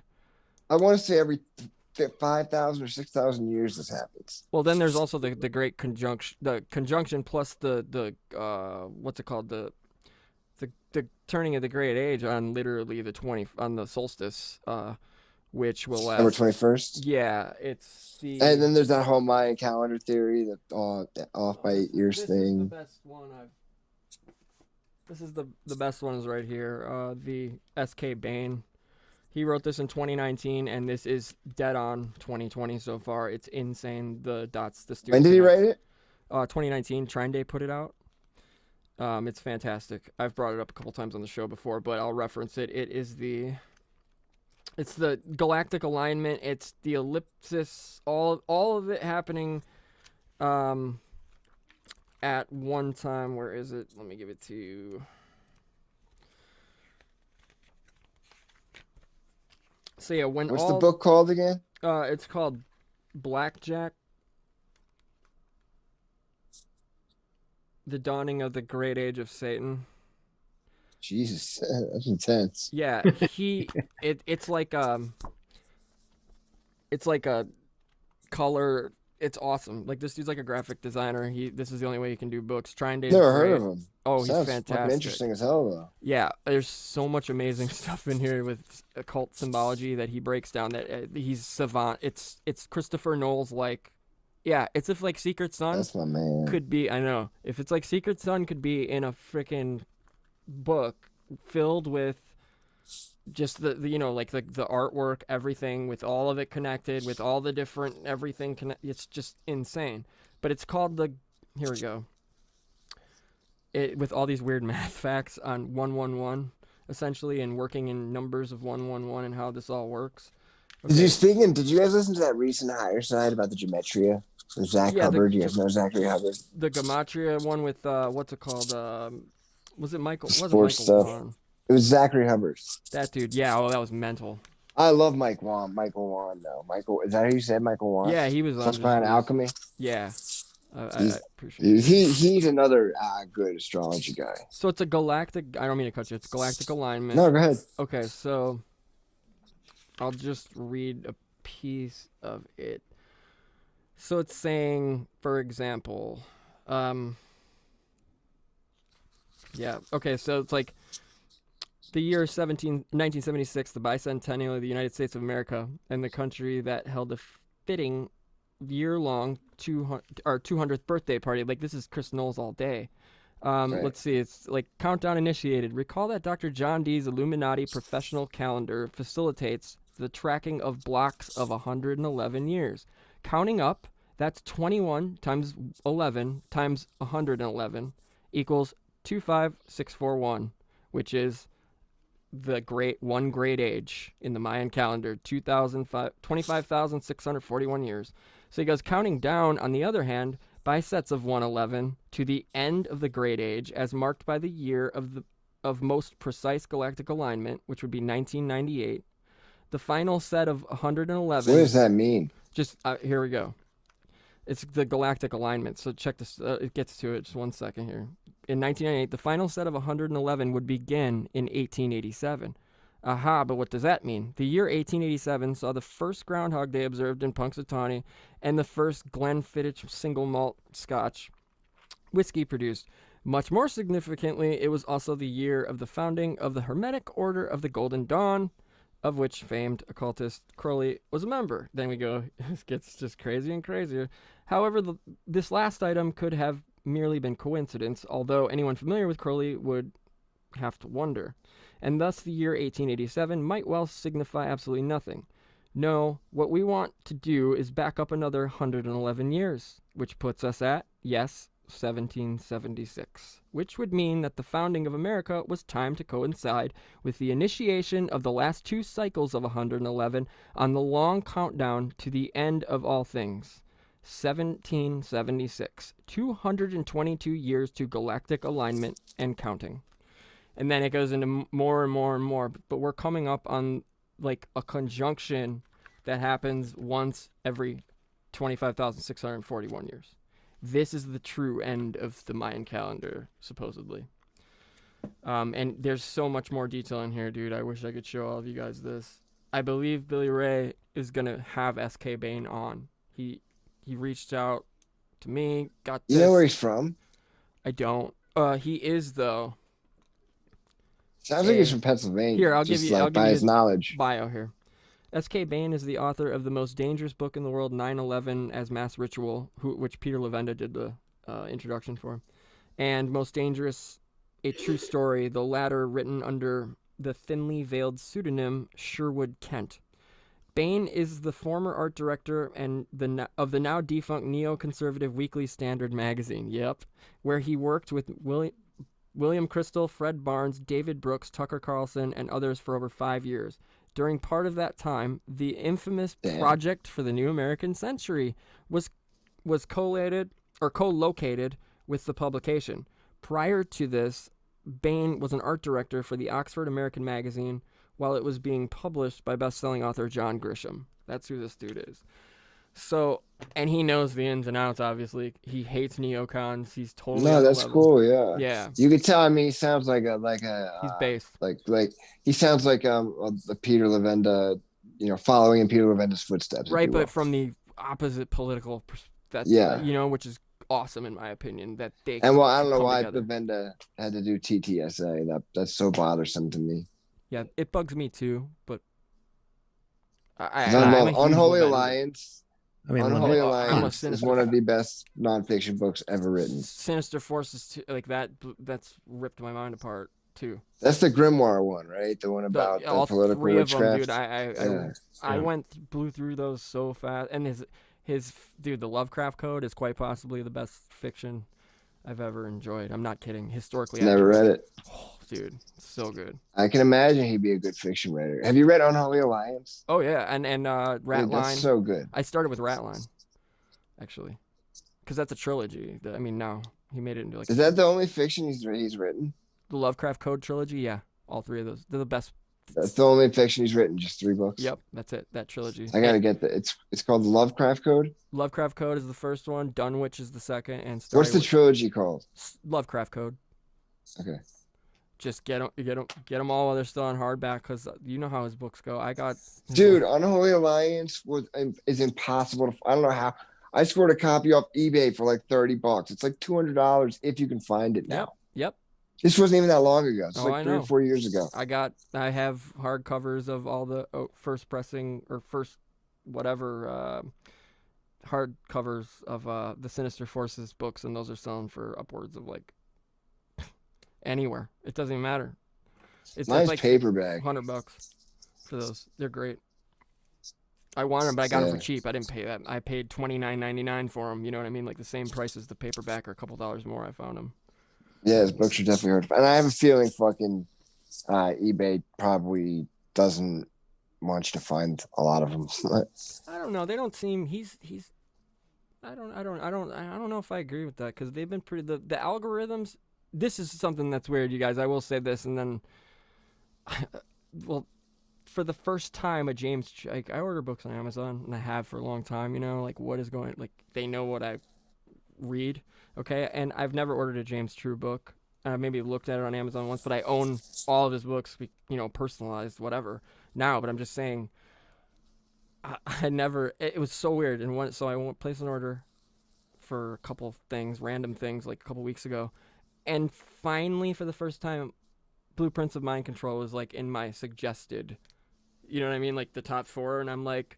I took a screenshot of it and sent it to dude. I was like, well, the algorithms are finally doing something right, but this is so weird how this is the first time they've suggested this to me. It just doesn't add up. You know, I had, dude, speaking, not to cut you off, but No. speaking of algorithms, man, I was talking to my pops the other day because he was calling me, and my phone was like, because the fires around here were kind of messing with the service. So I couldn't, he was just getting dead air when he was calling me. So I texted him. I was like, my phone's not working. I think it's just the fires. He's like, why don't you take it to the Verizon store, right? I'm like, oh, not God in hell no, you know. Of course, no. It's the fires. I'm telling you, it's fine. Blah blah blah. Long story short, we hang up or whatever. I'm done texting him because we never talked. All day long, the Verizon store the last Verizon store I went to texted me all day long about their deals and their insurance specials and all this nonsense. After never before texting me ever, just by texting the word Verizon store. Dude, wait, did you type to my it? father? So, It wasn't Google, nothing. I didn't type it in Do you have anywhere. an The only thing iPhone, I did was my father. Yes. Weird. Oh yeah, you have an 11. Okay, so, does he have iMessage too? Yep. Weird. That's creeping me out. Now this has happened too with my ex-wife, and I had it happen a couple times where we were talking about buying an espresso machine, but we hadn't looked it up anywhere, right? Like we were like, Oh, dude, it was the audio beacons 100%. It's in their terms. oh yeah, no, but they're called beacons. But here's this is the thing. I was at the computer and it wasn't linked to my account or hers kind of thing, like iCloud. I was like no, it was actually a PC. That's it, and it was closed. It was one of my other laptops. And no joke. And that was closed, mind you, right? So how is this data going to get to that? You didn't have your phone? Look, we were just talking about buying it. I didn't even speak into the phone. We're talking in person, right? And it was, right. Yeah. That's what I mean by beacons. Yeah. That's what the beacons are. But then when you say something, your phone will pick, like for instance, right? Yeah. I was watching a TV show, right? This is a while ago, called Sneaky Pete.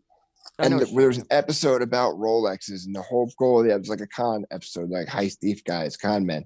He was trying to get the Rolex off this guy's wrist and replace it with a fake one. After the episode, first ad on my feed, Rolex. First 2 posts were about Rolex watches. Boom. It had, after that, I started researching it. And there's they're called beacons. They say that they're not listening to you all the time, and it's just programmed to pick up certain words.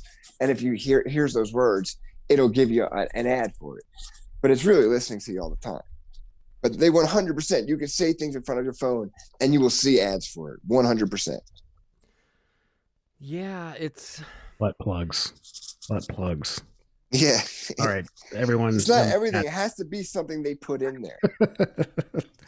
Oh man, it's a weird. Okay, so the thing like about my butthole, the thing about it is when Crystal and I were doing this, or I remember we like I said, we didn't type it in our phones, we didn't text it to each other. We were talking, in the same room, and then I went to my laptop, opened it up. 8 hours later, this also happened with her looking for Jordan boots, like winter boots that were Jordans that were awesome because I've always collected Jordans and whatever. And she really wanted some, so she found some. Both boots came up on my thing, and I never typed it in, never whatever. But that wasn't on my laptop. This was on the phone, so that makes sense with the beacons. But this if you guys just talked in front of your phone, that's all it takes. Yeah, but no. Here's the thing. This is a PC. This is a HP, Windows laptop, and it was closed and off. And when I turned it on, logged in, and this was like with Chrome. It wasn't even like Safari or any of that nonsense. So when I did this, I went in my IP address, right? No, because there's no possibly. But if it's that sophisticated to where this beacon is picking it up, sending it to the IP address, sending it through. It probably just has a list of your whatever, and it knows this IP address is associated with you. Yeah, that's valid. It's already done. You know what I mean? It's not like it didn't happen like in the moment. It's already data that's been collected on you. Right, but then if you think about this, then anybody that's been used your network, or you're been attached to your Wi-Fi and your IP, right? Then we should be seeing stuff for that.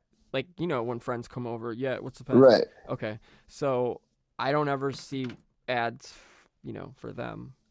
Do you know what I'm saying? Well, yeah. I mean, I think it has to be like I don't think if you like hit something in passing, I think it has to be kind of like a pattern. They identify, I think it has to do with matching things up in your data profile. It's got to be something along those lines because it has to do with connecting dots that they want to connect. Certain data points. Precisely, has to be. And the crazy thing is, we need to get into this with James, and we'll talk off air about that, about what we want to talk about for that, but top secret because he's been a coder. You know that, right? Like he literally. Yeah, I know. I mean, like augmented reality. And like self-taught, he's doing VR and stuff. Yeah, which makes sense why he can break down the the amygdala and how things work with you know what I mean? It's right. Yeah, he's got like a. It makes sense. Yeah, his whole take makes sense. Mind. Like his take is a coder's take. Precisely. For sure. Yep. Yeah. Precisely. So. But in the best way possible. Yeah, 100%, man. Okay, so let's move along a little bit, guys. Let's see, Greg. What are you thinking? We could close it out with. We're gonna talk a little bit of Borat here, guys, and I'll play something. Oh, nice. Fun. Yeah, let's talk a little bit about that Borat. It's so spoiler alert. It's so hilarious. Nice to meet you, my dear. Nice to meet you. You are one of my greatest heroes. I only saw the end. Yes. Thank you. In like the first 15 minutes. I will try my best. But because I'm super excited and nervous. Well, for anyone listening, I'll relax you. Want me to ask you a question? Can you guys hear this? I'll relax you, okay? Yes. Chat, thank you. I feel like I'm living in a fairy tale. Sure. You're gonna do great. Okay. I mean, there's not much to spoil, to be honest. It used to belong to my Yeah, father, I mean, but I think it's a he should comedy. keep it. Yeah, you know what? If you've seen the first Oh my one, God, it's that's not much of a wonderful that you story. gave There this is to me. actually a story. So- I lie. I just lied to you all, to your faces. Well, thank you, my dear. Just the Borat thing though. I mean, last night I didn't even know. The funny thing is, I was complaining to Michael Deacon literally A little bit about what was it? I was complaining to him just 2 nights ago. No joke. So it would have been Thursday night. I'm complaining, like, dude, is there any good content? Like, have you seen anything good lately? Because I haven't watched anything streaming. I haven't. Raised by Wolves. Right. I don't even know what that is yet. Ridley Scott, HBO. Oh, nice. Okay. So, and I got that. I've got HBO. I've got a bunch of streaming services. But the point is like, I haven't been motivated to look into anything happy about anything since like Preacher and like Righteous Oh, dude, but the Gemstones. last season of Preacher was so disappointing. Oh no, I disagree. I couldn't even get through it, honestly. Oh, it's amazing. I don't care. I love it. All right, I'm gonna try it again. You have to. I'll try it again for Okay, you. but anyway, check this out. So we what was it? We were I'm complaining. I'm just like, have you seen anything good? Because I turned him on to Righteous Gemstones last year, and he didn't even know. Like when it was like season, one episode left in the season, I like sent it to him like, what? So I was like, dude, we're just getting baked and just chatting super late, and I'm just like, I'm so upset. He's like, well, there's probably some good stuff. And then the conversation turned, and then so yesterday afternoon, I had seen that Maynard was on with Joe Rogan, and I was like, oh, this is weird, because I was just up all night the night before watching Tool videos for some random reason. I'm not even a Tool nerd. And so I was like, I pressed play for just a second, and within the first couple minutes, they're talking about a new Borat and Rudy Giuliani and all this stuff, and I'm like, what? There's a new Borat? And they're like, I guess we'll know. It'll come out in the next couple hours. It's supposed to be out. And I'm like, Amazon Prime free? Yes, awesome. Cue it up. I'm like, ask and I shall receive, apparently. So I just was like freaking out, laughing so hard, dude. It's so... Because the Jew jokes are amazing. He pulls no punches. The guy knows comedy. And my saying has been equal opportunity racism. Like, if you're gonna be an asshole, just be an asshole. Like, but be fair about it. Like, don't single anybody out. Be equally offensive to everybody, right? Like, that's in my opinion. But do you think that's what he does? I don't think that's what he does. No, I'm saying that's how that's my personal. Right. Like, and that's agreeable. Yeah, and I appreciate comic like Bill Burr and like people like, you know what I mean, that are yeah. So I feel and what's his name? George Carlin was like, I feel like he was like the king of that. But anyway, I feel like Borat, or I feel like Sacha Baron Cohen. Yeah, I feel like because if you watch it in the timeline, you can tell coronavirus hits. And they're not expecting it, and they're kind of stuck in the U.S., and then they have to, like, force film. It's a weird thing. You know what I mean? So, Terry in the chat, after she ate the cupcake. That was amazing. Yeah, I just... Well, first of all, I want to say, before we get deeply into Borat, about Sacha Baron Cohen, like, the dude is at the top of the pyramid. He's in touch with the people at the top of the pyramid. Yeah, but... Like, he's always speaking at the ADL, and Facebook needs to censor and this and that, He says shit like that? Oh, yeah. Man, that's disgusting. How can you be such a great writer and then go literally basically shit on your whole everything? He's Hollywood, bro. I mean, because Ali G was amazing. Like, classic of classics, dude. And I love that. And I've always respected him because of that. And then, yeah, dude, he's really bad. Like, worse than most. Because he's actually doing it and being paid or whatever or promoted to do it. He's not just like posting shit on Instagram. Like, he's speaking at the ADL in front of thousands of people. The Anti-Defamation League. Oh, I know. ADL. Yeah, I mean, for those who don't know, those listening. Yeah.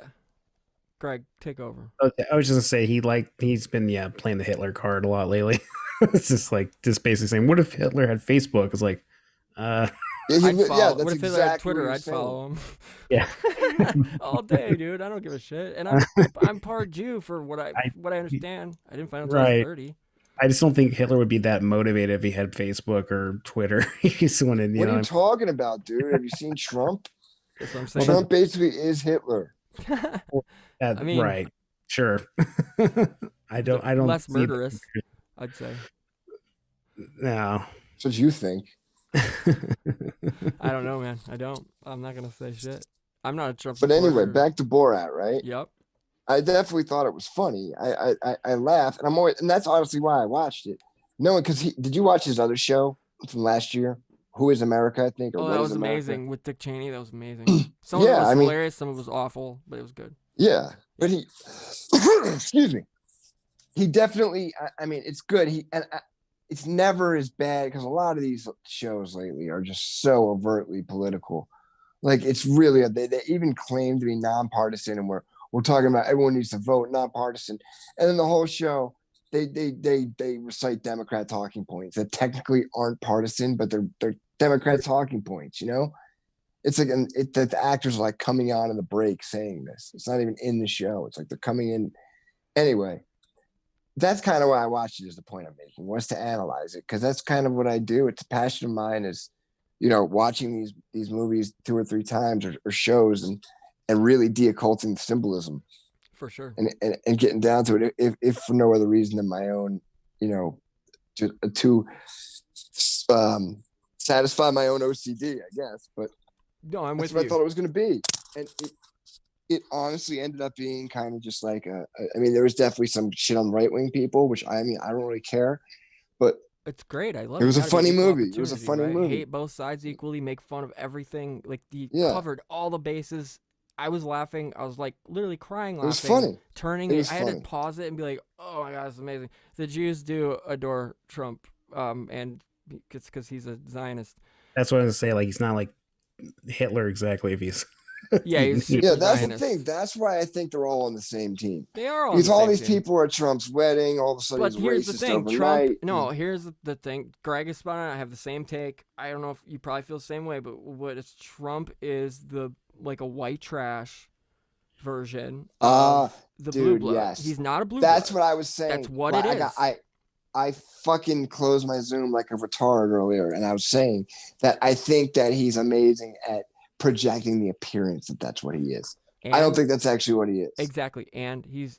I noticed this immediately when he first started in 2015. I was like, this chaos magician. He doesn't even know he's a chaos magician. No. Well, He knows. power of positive thinking. He doesn't know. What He are is. talking about that book? He doesn't know, dude. He does, but he. Yeah, No, I know, he but he doesn't- knows exactly what he's doing. He's the most powerful. He was born. You know, he was born under a lunar eclipse, right? Yeah. No. Doesn't that make a lot more sense? Everything make a lot more Chris sense. is in the chat. What you say about that? Go ahead. He knows. He caught Corona under a full moon with 33 days left until. Yeah, the I election. don't believe he had Corona either. No. That was a lie. But I believe that's the story. Yeah. Oh, yeah. I didn't know. I'm just throwing that out. You there. know how I knew? You know what did it for me? You know what? I was kind of in the middle. Honestly, I didn't really care, but I saw this video right from the White House where he did a press conference, and you're talking about the best fucking video editors in the world. And that are on then these he was videos. gaunt, right? His face. It was not even that, dude. It was a cough. They left a split second of a beginning of a cough in there. Oh yeah. There's that was no like chopped. way you missed that. It was I've chopped. You edited could see it was video. You could see it was edited to just have that in there. It was super weird. Because I mean, Exactly. I've chopped enough video in my day to know. Exactly. You know. Yeah. Exactly. Even if there's no way they fucked that up. Like when you're editing video, You're that not is an gonna- eternity. That's an Exactly. eternity, dude. Yeah. And these big ass wide screens they have, that Dude. fucking takes up like 3 inches. Some Zapruder. They know what they were putting Some in, dude. Zapruder shit. You know. That to me was like, he didn't have it. There's no way they would have gone that far if he had it. No. Or they would have just fucking let him cough. They wouldn't have put in that shady little thing. Yeah. Yeah. It's a sham. I believe that's 100.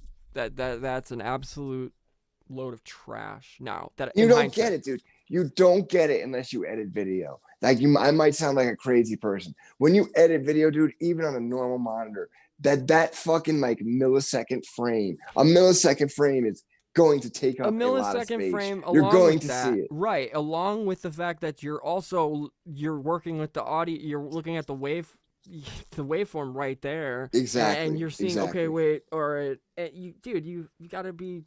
If you're surgically chopping it up like precise. that, Yeah, it's you're going to surgically be precise. huge. Yeah.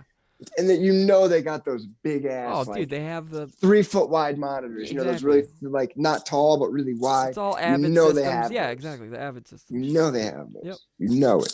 Oh yeah, Yeah. That's my point. Greg. Oh, I was just saying that I think he knows exactly what he's doing, and I think he's probably one of the most successful chaos magicians of our time. And Hands And you think down. he knows it? You think yeah, he he knows knows. that he is? I don't think he Oh, knows. yeah. he's- Why do you think that, Greg? Yeah. okay, I'll go into it. Do it. Well, strategically, you don't want to appear as powerful or as knowing as you are, and also when he's as Trump at the president, we know him as the character, not the apprentice, not the builder, and all this other You're Not the fired. WWF yeah, all those persona. versions of him. he's like David Bowie in a lot of ways. He has different character versions, or but so he had to dumb it down a little bit. He had to speak the commoner language to get those votes, right? But like, yeah. So was it Vincent? Was it Vincent? Who's the Vince McMahon. guy that he followed? The guy who wrote Power Positive Thinking. Power Positivity, right? Oh, that Christian psycho, right? That dispensational. It's Vincent something with a P. Yeah, I'm gonna it is. Go ahead, Greg. Vincent Price? No, that's no, Vincent Price. No, but Vincent Peel. Anyways, Jordan. Not. Anyways, so I'm getting Jordan Peterson. Jordan Peterson. No, I'm just kidding. he was very good friends with Jordan Peterson. Was he really? Yeah. No, I was just spreading disinformation. But so the fact Norman Vincent Peale. That's but it. he's Norman definitely Vincent Peale. That's who wrote it. Norman Vincent Peale. That was Peele. Okay. MVP, baby. Right. So he knows a lot about neural linguistic programming because NLP, he does it all the time. Yep. And if you watch how he talks always in a positive manner. Even if they're telling something negative, he's like, we're doing the greatest. That's an all political trick. But it's no politicians use that anymore, really. But I agree that. I mean, you're just saying all the things that make him a chaos magician. What makes you think he knows it? That's right. Yeah. I'm curious. Okay. So, given he's not exactly saying that, he's not showing hand, but if you look at, just look at his building, the thing's a Masonic altar. He's got the tree. He's got a huge tree of life. Oh, dude, you know about the Albert Pike statue, right? You heard about that? Yeah. What exactly? I was paying. That was the attention. only statue he personally got involved in. Yeah, it came down though. It came down. He came down and they put it back up. They fixed it. He's the only one he got involved. The in. only one they one. requested they put that one back. He's up. not even a Freemason. He's not. You know, he says he is. There's videos where he says if he's a he Mason. says he is, then I don't believe. He's a crypto Mason. Yeah, he could be. I've heard he is. I'm undecided, but I've definitely. The rumor is he is. But go ahead, Masonic altar. So I mean, he's magically orientated. Okay, and if because of all the gold and shit. All the gold, yes, and then he has in his top apartment or whatever, he has he has the Psyche statues and a bunch of other Greek and gods and things, and then I think in his book he was talking about Jung a lot. Carl Jung? Carl Jung, just basically the psychology. He's not as dumb as people think. So which book? I'm not Trump before here, but I'm just saying calling it as. Yeah, I feel you on that. But what book? Do you know what book? What Jung? You're talking about The Art of the Deal, right? It might have been The Art of the Deal. Yeah, it was the one from the 80s. No, I think that's the only book he wrote. Yeah. Yeah, but what I'm curious to know what Jung he's quoting, because I mean, there's so many layers. I'll look it up. Yeah. But man and his symbols. Are we talking like grade school shit?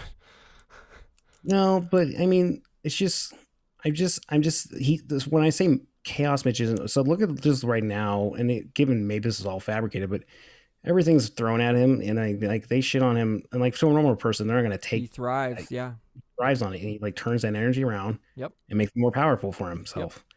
Archon, classic. He is the, and I remember saying this to friends because this is before I really went headfirst into full-on occult, esoteric, you know what I mean, de-occulting things, right, and symbolism, and really getting into it in I really got into the de-occulting thing in 2015-ish, but I'm saying that's when I started diving deep, right beginning of 2016, I'd say. But I remember in 2015 saying these same things to a few friends that I know have tendencies, been, making sigils in their basement and I didn't even know type thing, type friends. Handread, Anthony, what up? Terry and the OrdoWeb Chow in the chat knows exactly what I'm talking about. They owe you money, bro. Anyway, but the point is I was thinking about, I remember telling Anthony, being this dude's a chaos magician and he doesn't even know. He's precisely. And then if you guys follow any sports, right? I don't know if, Sal, do you follow NBA at all? Dude, I grew up on basketball, okay, so I here. hate what it's become, but I know my shit. Yeah, same here. Unfortunately, I ride or die, and I can't help it, dude. I played too. So anyway, basically, LeVar Ball, right? Yeah. Yeah. Okay, that dude is the the sports world version of Donald Trump. He literally, if you remember, Yeah, I can see that. He I can willed see that. Lonzo Ball into the second pick because that dude had a whack broke jumper. You don't think that's all theater though? No, not all of it. No, I've been around it too much to know. I firsthand been around it to know that there's things that are a little skewed, but for the most part, things are more above board than you. Like I can't take my analytical approach, and I've applied it to sports, but at the same time I can't take it to certain levels. Do you know what I'm saying? Yeah, I do. That's what's happened to me. From dude. playing rock and roll, dude. Gone there with sports. Being a creative writer, musician, artist, whatever, and writing music forever, I have been one of those people that when I hear like people talking about Billie Eilish being demonic and look at all this blah blah blah, it's like, yes, there's a bunch of symbolism put in there. She didn't put that symbolism in there. And no, I was just talking about that on my radio. And the other thing, how it's not her. Yeah, dude, I'm not saying it's not her. I'm not saying there isn't some force behind it, because yeah. But I think, did you see that picture of her the other day in the tank top and like? You didn't see that? But real quick. She's actually wearing, yes, like, I did. Yes, clothes. I did. Yeah, with her clothes. I think that's staged. I think it is 100%, because they're not. That's what I mean. So go ahead with your sports thing, though. Okay, but no, it's like I can look at it from a creative standpoint, being a musician, and hearing people. It's like what the Satanic Panic stuff. Like they're talking about, back in the psycho Christian nonsense in the 80s, and listening to Black Sabbath is the devil's music. That's what that like Vigilant Citizen, is that what those things are, those videos where they break down everything and they take it so far? I don't know what the name of it is, but a lot of people, it's super popular, man. It's stupid. You know what I'm talking about, Sal, right? Like people freaking out about,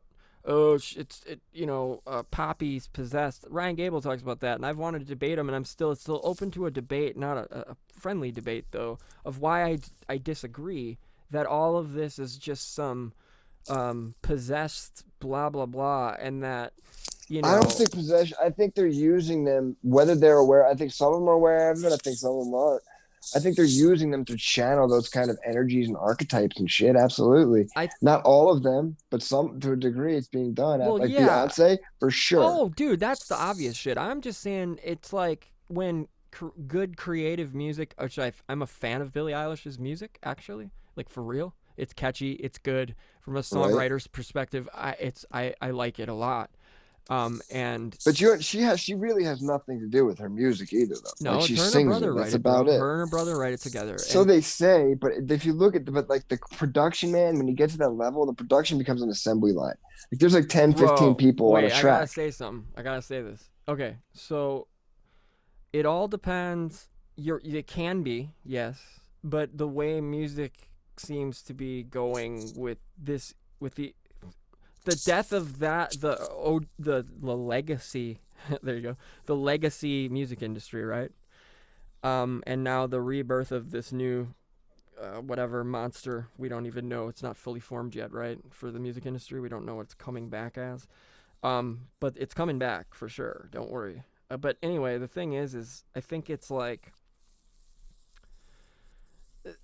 I honestly believe that, yeah, when you go into a zone, because I've been in the zone playing guitar, jamming, whatever, and then just like, holy shit, these riffs just get crazier and better and whatever, or playing drums it doesn't matter. I've had it happen writing crazy songs. And I can't, it's a flow state, 100%, it's not a conscious thing. Lyric writing for me, though. Right. Song. What does that have to do with I'm saying like the creative production? process, because I've written a lot of lyrics and I've had to write lyrics on the fly. Like sometimes in the studio I had to do it. I remember for the first EP we put out, and I was like 17, so I'm like filling stuff, man. Like I don't know what. I'll try this because let's just do it. And the lyrics that I came out with were. So it was like I can't say I channeled something, but it was like I downloaded for sure. And I was not into this. I was a straight edge hardcore kid, whatever. But I wrote these lyrics, and I think it's called Process. I'll think it'll come to me in a second. But Oh, Traditional Thought Process was the name of the song. And it was like our most like kids would grab the mic out of my hands and scream the main hook at the end kind of thing over the mosh part, right? Like literally, just like it was insanity. Which was just contemplation be my wisdom, and like a like a mosh part, chug part.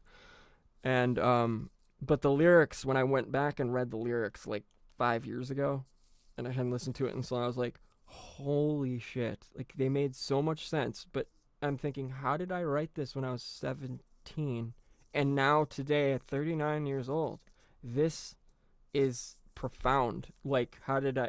It's a download. Like, I will say there was some kind of outside. Do you know what I mean? I cannot. Yeah, man. I'm a writer. I get it. I black out. I know. Yeah. It's a weird thing. So I won't, and I'm not tapping into energies. I'm not, at that time wasn't conscientiously trying to, invoke anything or I don't do ceremonial magic. I guess as far as I go is reading some tarot, meditating, and visualizing every now and then. But so I just think it's I know that it's there in the music industry with plenty of artists putting the stuff out. And for example, Ordo Abchild in the chat, Terry, he's old coworker. Anyway, I remember we were working together on when the October 1st, 2017 Vegas incident went down. And he mentioned the Marilyn Manson record and all kinds of things, and I just looked at him like, you're crazy, right? You remember, Terry? We were sitting outside having a smoke, and I was like, he goes, yeah, but all this lines up with this, with this, all the symbolism. And I was like, oh shit. Well, that's, and I don't believe in coincidences, you know what I mean? Like, I don't know what to make of that, but I don't like it. It rubs me the wrong way when it's like musicians get like the Dave Grohl thing too, or it's like, oh, these are all just privileged, blah, blah, blah, because their family is, in the military industrial complex, which that was the case with a decent amount of artists. But Dave Grohl is one of the best drummers and songwriters ever. I don't give a shit what anybody says. I don't care what family he's from. You know what I'm saying? Like, he's a freaking rock star and he's a sweet guy. So he plays with Queens of Stone Age. So, yeah, I don't know. I know I just went off on a tangent there, but I'm just saying, like, I get weird when you try to lump all of it in to being, like, Ryan Gable, for example, went with it so far as to call Billie Eilish ball, like, translates to ball on high. Because Eilish means, in, like, ancient Sumerian or something, on high, and Billy is. But I mean, what? But I mean, I don't think that's a real name, right?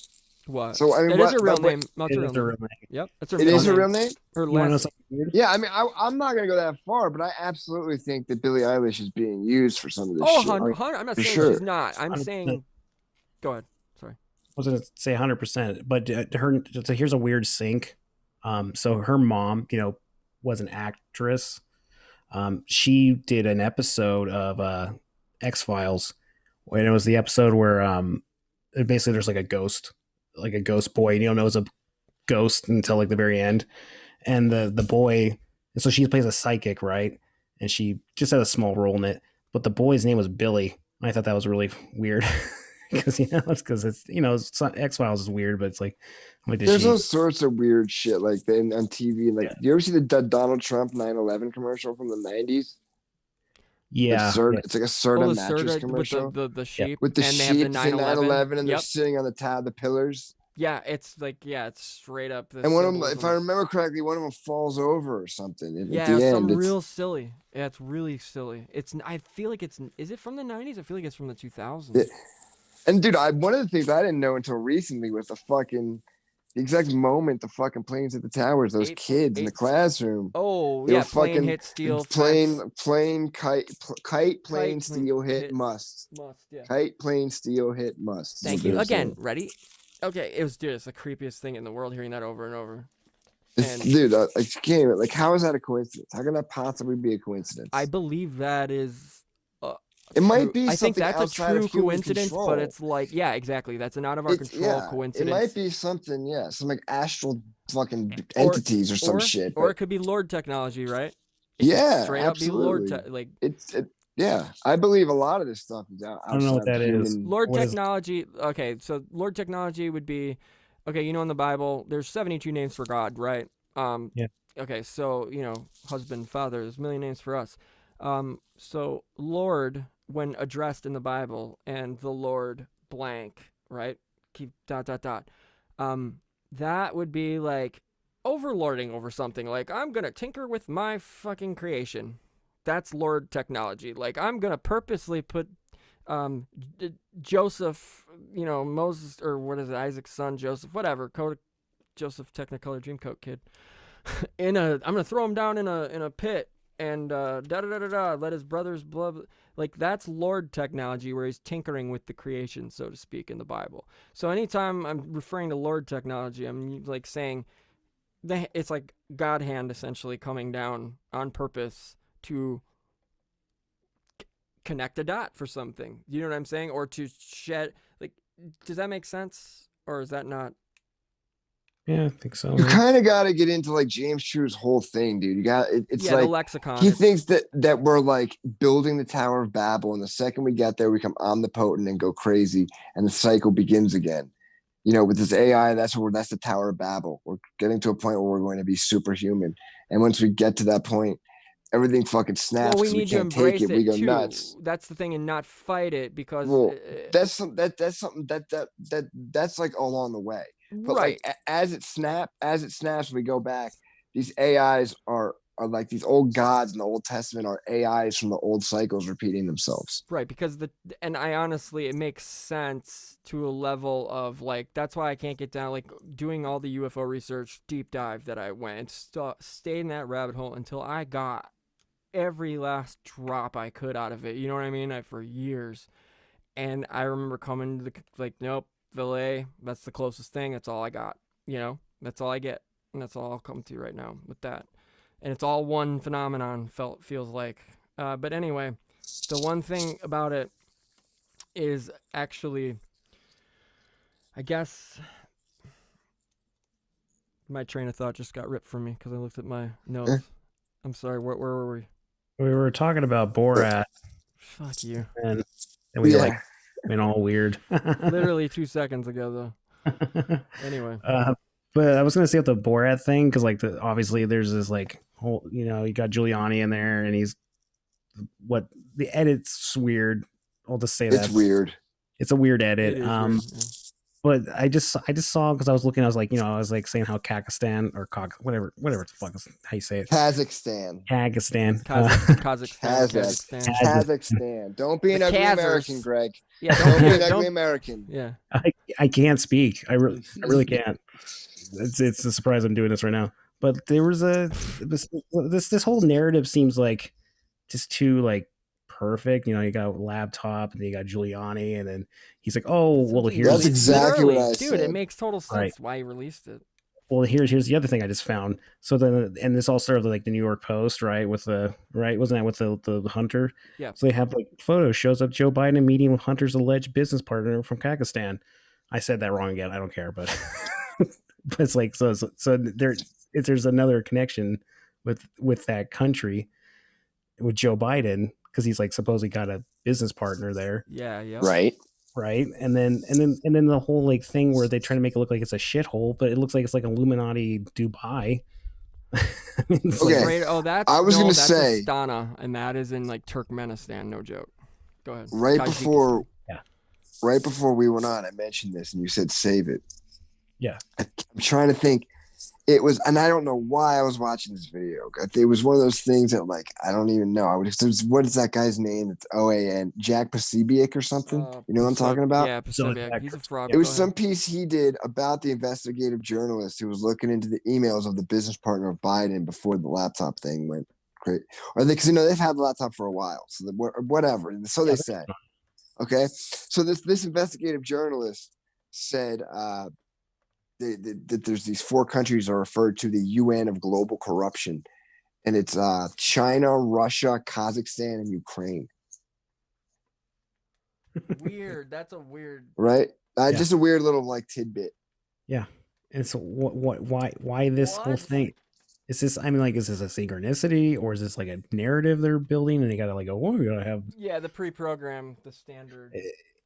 or is It's this just that's outside- what I'm saying. That this Yeah. is 'cause one of those things that I think becomes, this is more like a spiritual warfare thing. This Yeah. is like the results of some sort of battle for the destinies of humankind, and these are like the weird Mandela effect side effects of it, or some shit. the as above, so below kind of just, Yeah, or is it just them, just like revelation of the method? Because I That's also believe that, as far as revelation of the method goes, I believe a certain number of people below a critical mass that are aware of what they're doing, the more in tune with metaphysics, the better, is actually beneficial to them on from a magic / energetic standpoint. 100% spiritually speaking. Yep. And the machine can kind of hypnotize you too, right? Like when you step Absolutely. back and you see how the machine kind of works, that whirl's kind of like mesmerizing, man. Whoop, whoop, whoop, whoop, whoop, whoop, Yeah. Metaphorically speaking. 100%. yeah. And we're definitely in a spiritual war or something. There's something, I mean, like this thing we're in right now, it's like it's not bolts in the ground. We don't do that anymore.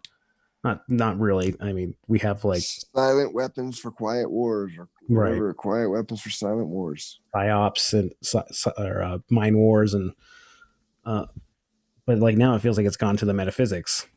But So- who can talk about that? Like, who can we get on to talk about like that? Like, I want to talk about that. I want to talk about the spiritual warfare side of this and the demonic and angelic forces at play. Yeah, so I love you for that, Krista. But anyway, would you who anybody in the chat want to recommend somebody that we could possibly reach out to and get on the show for to discuss spiritual warfare? That would be fantastic. Any suggestions would be awesome. Like I'm just using angels as demons as like a typical generalization. Like whoever can really get into that and explain it to me, and that can have some sort of way to back up what they're saying, some To sort a of degree, like, yeah, at least something. It was like, we'll go bring it back to Knowles again. When he has this, he's been talking about how he thinks that like He'd be good.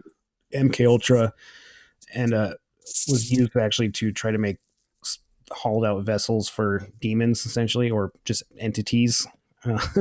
And Fuck, man, I wouldn't surprise me, would it? right. And so what if That's some not, yeah, that's some of this stuff that's rolling out right now, like how much of it's like might be some weird metaphysics technology that we don't even like 5G. I mean, that's the one no one talks about. It's like right. It's like Tesla, dude. Vibrations, right? Everything is energy and vibration. 100%. and like people have been acting kind of insane. Like those videos, you just see weird videos. I know these Well, random. that's the thing, dude. That's the thing about Wuhan, right, Greg? When you Yeah. were watching those videos, motherfuckers were dropping dead, bleeding out of their ears and shit, dude. Yeah, I saw that's at a least load of half a dozen trash. videos like Yeah. that. Yeah. But yeah, maybe that's what you mean. Like that's something. Yeah, that's Yeah, and like even just these flu symptoms people are getting. I mean, like I know people are saying that could be 5G too, and some, but I don't know. I feel like there's, and like it seems like also too. And I think we talked about this last time. Is that it does seem like, so if it's like an entity. It's kind of like in Stranger Things, the third season, when it was trying to come into the world and make these nodes of people, and then like when it was getting agitated, it was send more drones people. That's what it kind of feels like right now. Sometimes, like, what do you mean? Like it would set it would. What do you mean drone people? It would just like copy them or something? well, it would just use them like as vessels. Oh, that okay. once it got in their bodies, it It needed their genetic. It needed. I've their heard theory souls that are there's things evacuated. that. yeah, their souls are There's- evacuated. Yeah, and they need our genetic material to like materialize for extended periods on this plane. I've heard that theory. Right. And when Which our, means- our fields are lowered, our auric field or toroidal field or whatever you want to call it, when that's lowered, all this quote unquote science on that seems, from academics to everybody alike, it's the researchers, it seems to be boiled down to when your spiritual defenses are low, when your fields are down, when you're drunk, when you're whatever, you know what I mean? The spirits, the negative, they get in. And actually this Shakuntala Modi, I believe her name is, Dr. Shakuntala Modi, Indian psychologist from India. She's written some amazing books, one of which Remarkable Healings it's called, and it's a tome, and it's positively one of the greatest, most creepy books I've ever read. And India's where so much of this stuff comes from too. dude, it's crazy though. You really get down to it. She starts speaking. She's a hypnotist as well, and all of this stuff has been transcribed. Someone's sitting there, you know what I mean, like taking down all of it, recorded, so for posterity on some like communion Whitley Strieber shit, for his his sessions. Point is all these sessions show the pattern, and the pattern is she'd have conversations with literally demons.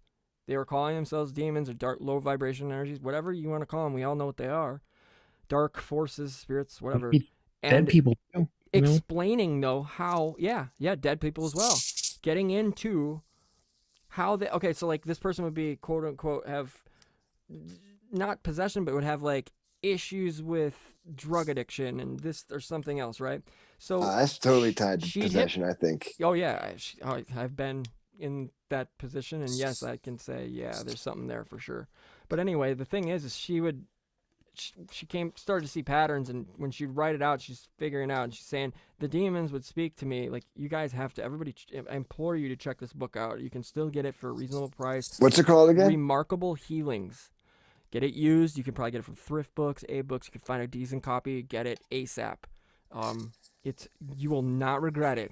Trust me. The woman's I believe it was because the way she was talking, I think it was Charles Fort, who they named, Fortean. 14. Yep. He said that Earth is a farm and we are someone else's property. Same thing. Yeah, it goes right to remind me of what she's Anunnaki, saying. Yeah. It's Prison Planet, Archon. It's the same. Yeah, it's like the same text. Everybody's different translation. But the crazy thing, though, I guess about it is that these entities were explaining to the doctor when she had them under hypnosis how they got there and how they do these things, and it will send chills up your spine, keep you up at night. These accounts, and she'll have conversations and be like, "How did you end up?" What do you mean by this? Okay, the demons are telling her this? Yeah, she'll put the people in they'll go under hypnosis willingly, and somehow I left it with an ex-girlfriend. The book of all the books we were like 8 books together like a couple of years ago, and like kind of split it, like let's just get them because I'm getting this great deal from thrift books and free shipping and blah blah, so I got some Annie Jacobson books, and I got some Jacques Vallée, some first edition Jacques Vallée stuff, and some other great 8 books, good amount of books. And the only book when we kind of parted ways, she would not let me have Remarkable Healings. She's like, I'm keeping this. And mind you, this girl is a super left, neo-liberal, progressive, I'm a survivor. I'm like, of what? The Holocaust? She's like, no, sexual abuse. And da-da-da. She's one of those people, I'd hear her on the phone, he's a survivor. I was later like okay, I got some work to do here. Because she was cool, we got along great, but I'd be like, you're not factoring this in, I was getting at her, so wasn't trying to I was letting her be her. I'm like, you need to chill out. Why are you so mad? Why are you so mad about Brett Kavanaugh? You know what I'm saying? Calm down, it's all fake. And then she started to finally be cool. She admitted she used to listen to Alex Jones years ago, so I was like, okay, see, you have a shred of curiosity within you still. I get it. Just don't be a dick about it, because you're being really oppressive to other people. You're being a jerk. You sound like a freaking idiot. I would say that. She's super strong, tough, whatever. Point is that was the only book she wanted to keep. She's super atheist, basically, and we're reading these what these demons are saying and how deep they're going into detail that nobody could make this shit up. It's literally I'm sorry, people, this is too, it's just too deep and too crazy. And for all these different people to have this happen to them. Now, the only reason I found out about this book was from the people from Mysterious Universe. Ben and Aaron Wright, the podcast, they did a whole like hour and a half on this book specifically back in, I believe it was September or October of 2018. So I know that's what sucks about Mysterious Universe. If you're not a subscriber, you even if you are, you can't get their archives. Like you gotta pay extra, which is crazy. But yeah, what is that? I'm hearing a phone. Yeah.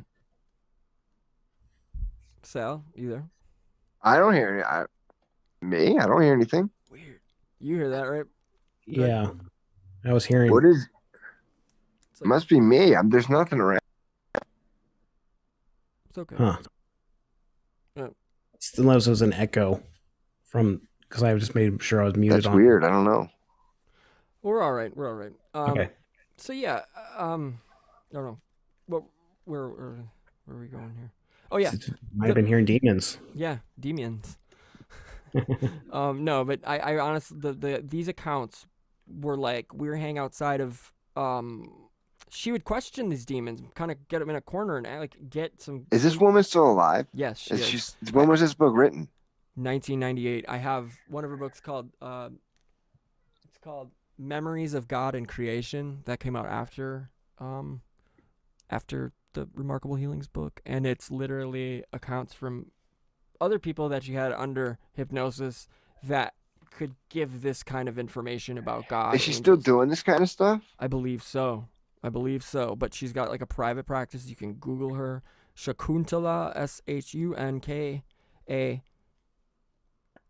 Shakuntala, Tale. Yeah, good luck with that one. Wait, I'm not, dude. I won spelling bees unfortunately, like in school. So hold on. SHUKUNTLA MODI. That's it. Shakuntala Modi. Dr. Shakun. And she's from like Virginia. If you're Googling anybody. You'll glean just if you go to the Amazon page and look at the reviews for this book, it's literally she questions these demons and how did you come into this person? Well, I was at an abortion. We hang like where do you guys hang out? They're like the demons like at abortion clinics, hospitals, car accident, like whatever kind of things. Like that's when they have there's when your field is low enough that they can actually get in and take over and be like take over your soul essentially and cover that person's soul up so they're not themselves essentially anymore.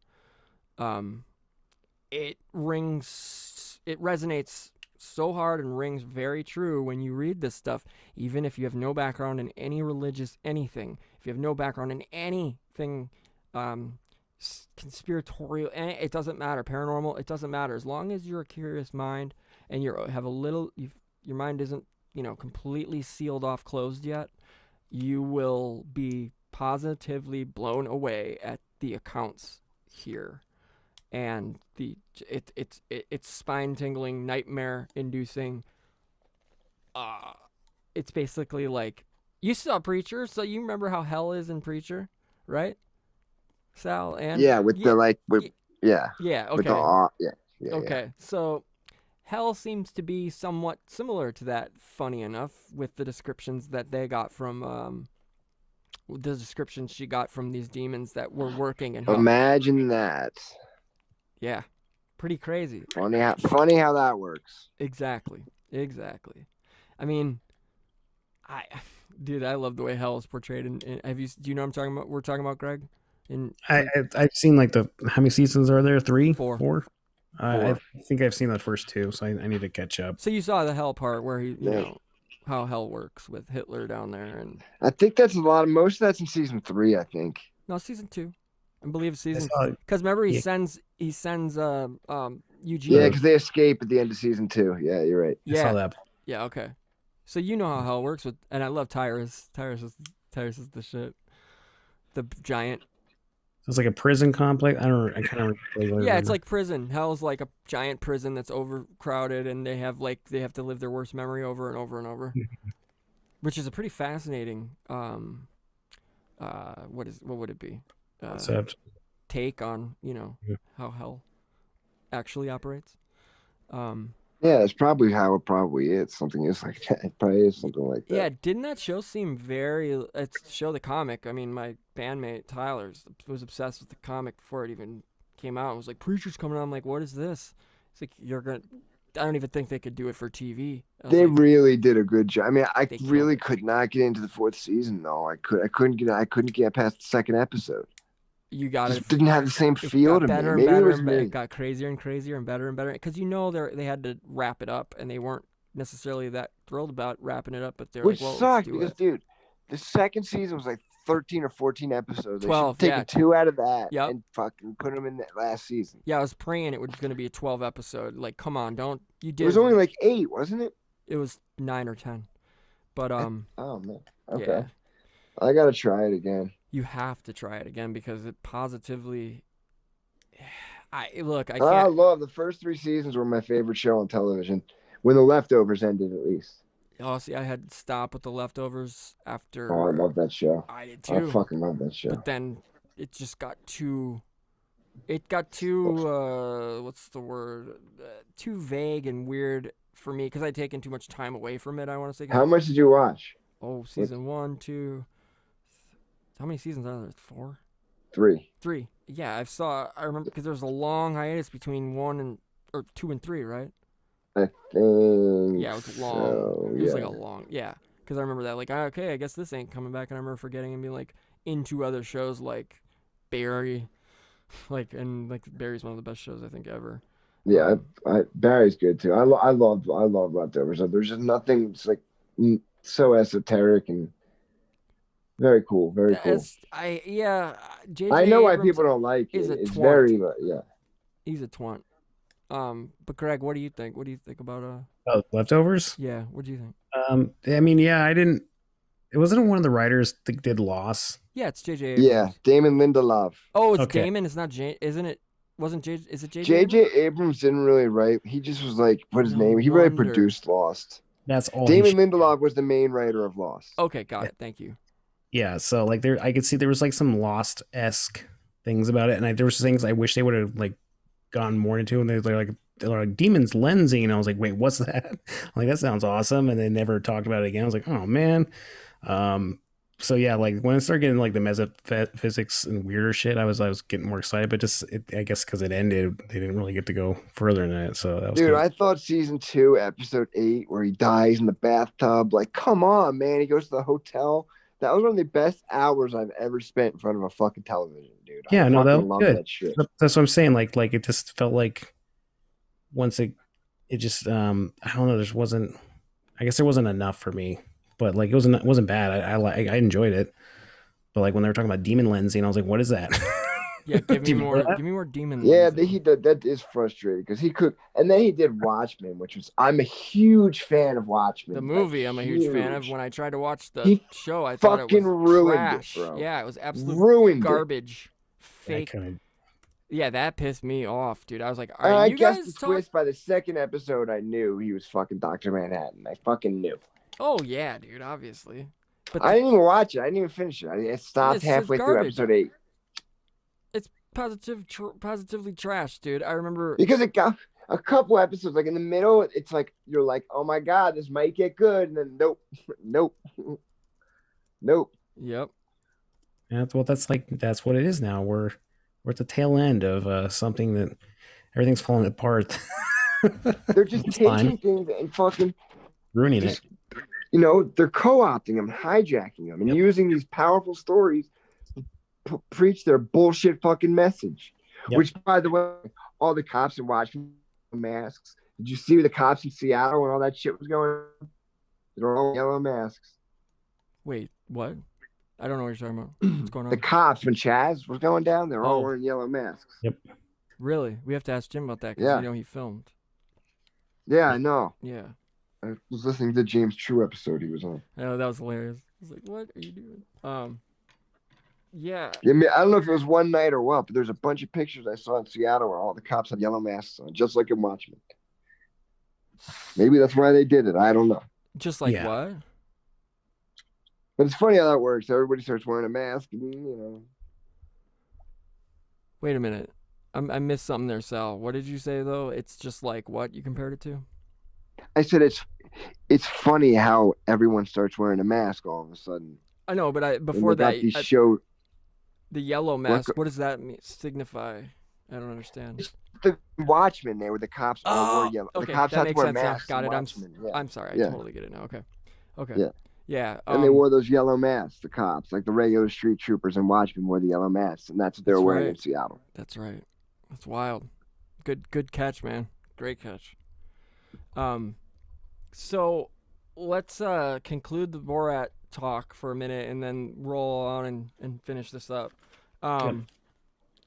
So what do you got? My take is this is pretty damning, and I honestly I've watched it now 4-5 times. I've seen it, the last end scene, and analyzed it as best I can, and I still get that sick feeling that it's what it is happening. That's just all from a dude perspective, from multiple perspectives I guess I can look at this from.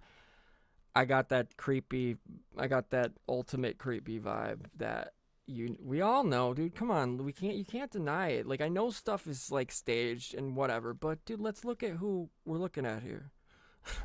The dude is a creep, man. Like, he's a scumbag. He cleaned up New York. Great. I mean, whatever. I wasn't there for that. People loved him for it. People now hate him. I understand why they hate him. I was there for that, for the record. For the what? I was there for that. I was growing up in and around New York City around. Yeah, that so I time. mean, when it got cleaned up, dude, great, good job, dude. Like, whatever. I don't know. I mean, but when people wax poetic, like I'm reading Anthony Bourdain, wax poetic about Hell's Kitchen, and his days there. I mean, the stories are crazy and awesome. But hearing Colin Quinn actually recently talk about New York, whatever, he really lays into it. He doesn't want to leave. He doesn't want to move out, but it's so bad that he's like, at least it had character, back in the 70s. It's like, whatever. He's like, no, it's just like, I don't know. I love Colin Quinn, dude. No, I miss that guy. You let in globalist rats. Have fun paying 18 grand for your U-Haul there, buddy. Straight up, dude. I mean, I don't know how many of y'all have friends left there. I have. Oh, I got Billy tons Ray. of friends there, man. dude, They're like such in denial. They're so deeply in denial. That's crazy. I got my buddy Garrett out of there. Shout out Garrett.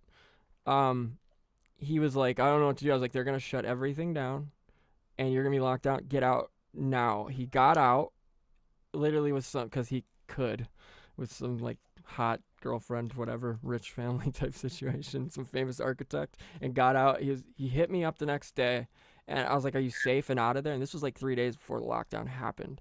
And he said, yep, I'm in an undisclosed location in Maryland. And he took a photo. It was like the most gorgeous view I'd ever seen, like with woods and all that. I was like, you'll be good there. He's like, it's got a recording studio here too, so we're all good. I was like, perfect. He stayed posted up for literally like 3 months there and didn't have to worry about any of this nonsense. But he was very happy to report that, he made the right choice. And for once, I was like, dude, if I'm you, get out of there. If you can, get out. Because he was walking around, a couple days before it shut down. And he was like, this is super weird. It's like he was filming. He's like, this is like I'm in a crazy movie. I've never seen New York like this. I was like, it's just going to get out. And he was like, well, and he followed and got out. No one should listen to the governor because they didn't actually have any. They didn't have any laws. Everyone got duped. That's true too. You had to just go to your local sheriff and see what they said, and you would most likely see your sheriff said, "I'm not arresting anyone for social distancing or masks. Don't ask." So who said that? Oh, just if my local sheriff did, the one in here in oh, that's awesome. Nevada, yeah. So I mean that's generally a good gauge. Your sheriff has a lot of power. I mean, they can kick out feds if they want to. So this is true. So you just got to go see what they say, and they'll. Yeah, you gotta be careful with sheriffs, man. Well, yeah, they hold more power than they get credit for sure. Exactly. Yeah. Yeah, so I'm saying like they downplay their power, but they could. I mean, they can I'm deputize pretty sure people. they have jurisdiction outside their county too. Yes, and they could go, hey, Yep. you want to be a deputy? And here's a gun. They can do that too. So Yeah. Yeah. Yeah, yeah, right. I'd be like, yeah, let's do this. Let's roll. I consider me deputized. Exactly. Put on the So 10 great. gallon hat. They're like, wait, Yeah. wait. Well, hey fellas, I have to wake up in 4.5 Oh, hours. brother. Well, appreciate you so much, Sal. Yeah. This has been a Oh, blast. it was fun, dude. man. Thank you I'm for glad I doing came this on. short notice too, man. And we gotta do this again, man. Cause yeah, this is a good roundtable right here. This is fun. Yeah, man, for sure. I had a good time. And yeah, we'll since it was such short notice, well, obviously next show, whenever you're down, you're always welcome, and we appreciate you so much, buddy. Seriously. Cool. Thanks, guys. I had a good time. You guys have a good night and be safe out there along the madness. You know it, pal. And we'll be in touch. All right, fellas. All right, Peace. brother. Peace. Cool. Yeah. Yeah. That was great, guys. Thanks everybody for sticking around, hanging out with us in the chat. Greg, that was like he's great. Yeah. That's good.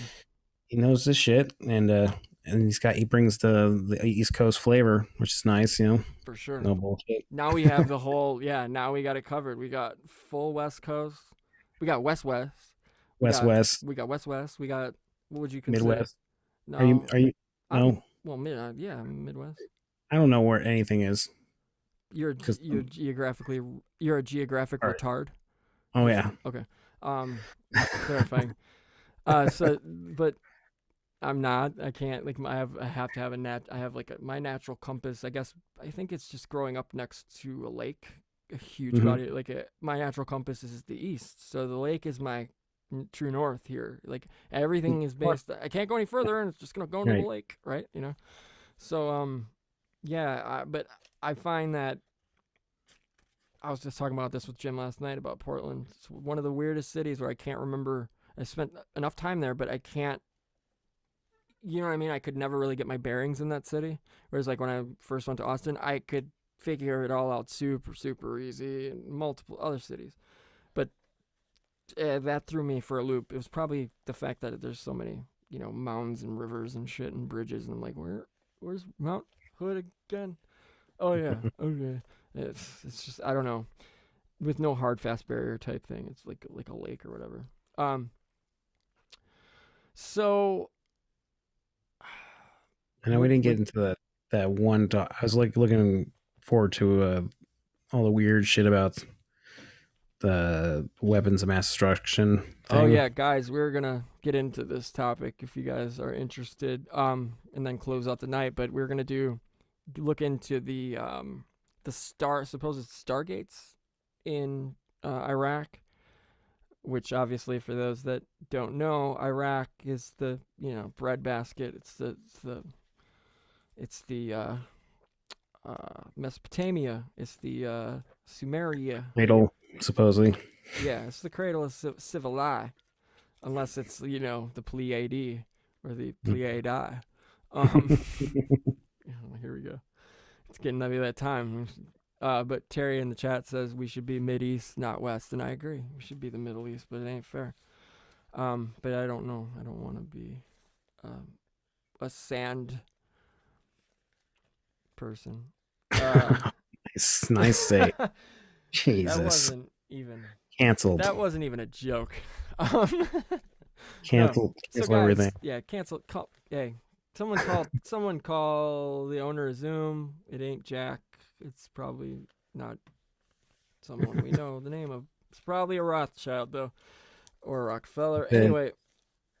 So this Stargate shit. So we're looking into this, and I'm hearing about this. What is this yellow book something? And then Richard Willett, and then I hear him talking about it. I'm like, what? Willett was on with, who was it? Tripoli, Sam Tripoli. Shout out to them dudes. They ain't trying to hang out with us though. I don't know why. Too big in the game. We're too big in the game right now for them. That's cool. They're intimidated. I get it, Sam Tripoli. You're intimidated. It's cool. It's cool, man. We'll go easy. Well, you got those Rogan connects, Still white belt. He's still white belt. It's okay. Nah, you're green belt now, Sam. Green belt, getting there.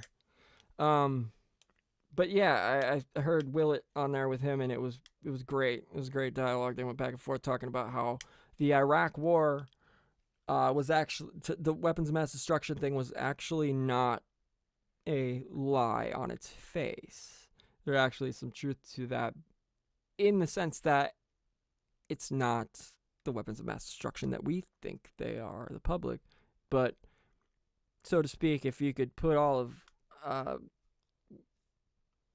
Osiris's pieces back together, this would be a weapon of mass destruction, apparently. And when the library and the Library of Alexandria was looted in Iraq in 2003. No, when the museum was looted and all that, there's so many antiquities, so many insane things were stolen and covered up by, I don't know if was it UN. No, it wasn't even UN troops, because it happened before the invasion was going down. Yeah, wasn't there mercenaries there and shit? Like I thought. Yeah, Blackwater had to have been there, so we know Betsy DeVos's shithead brother. We got that's all I got. Because I don't want to know anymore. But all I know is pieces of trash mercenaries. I don't know if they're actually bad humans, but to join Blackwater, you're a shithead, right? They get paid better and they get better gear. It's yeah, I can't be mad at them for that, because like, yeah, I'm not. But I don't like Eric Prince because he's a scumfuck, and he just is. Sorry, Eric Prince, you're a jerk. Go to the Seychelles and embezzle some money, launder. You got some, hang it out to dry out there. It's all dirty. All of it. It's filthy. It's all dirty. Yeah. There's no honor I don't even know if there ever was honor. It's just no.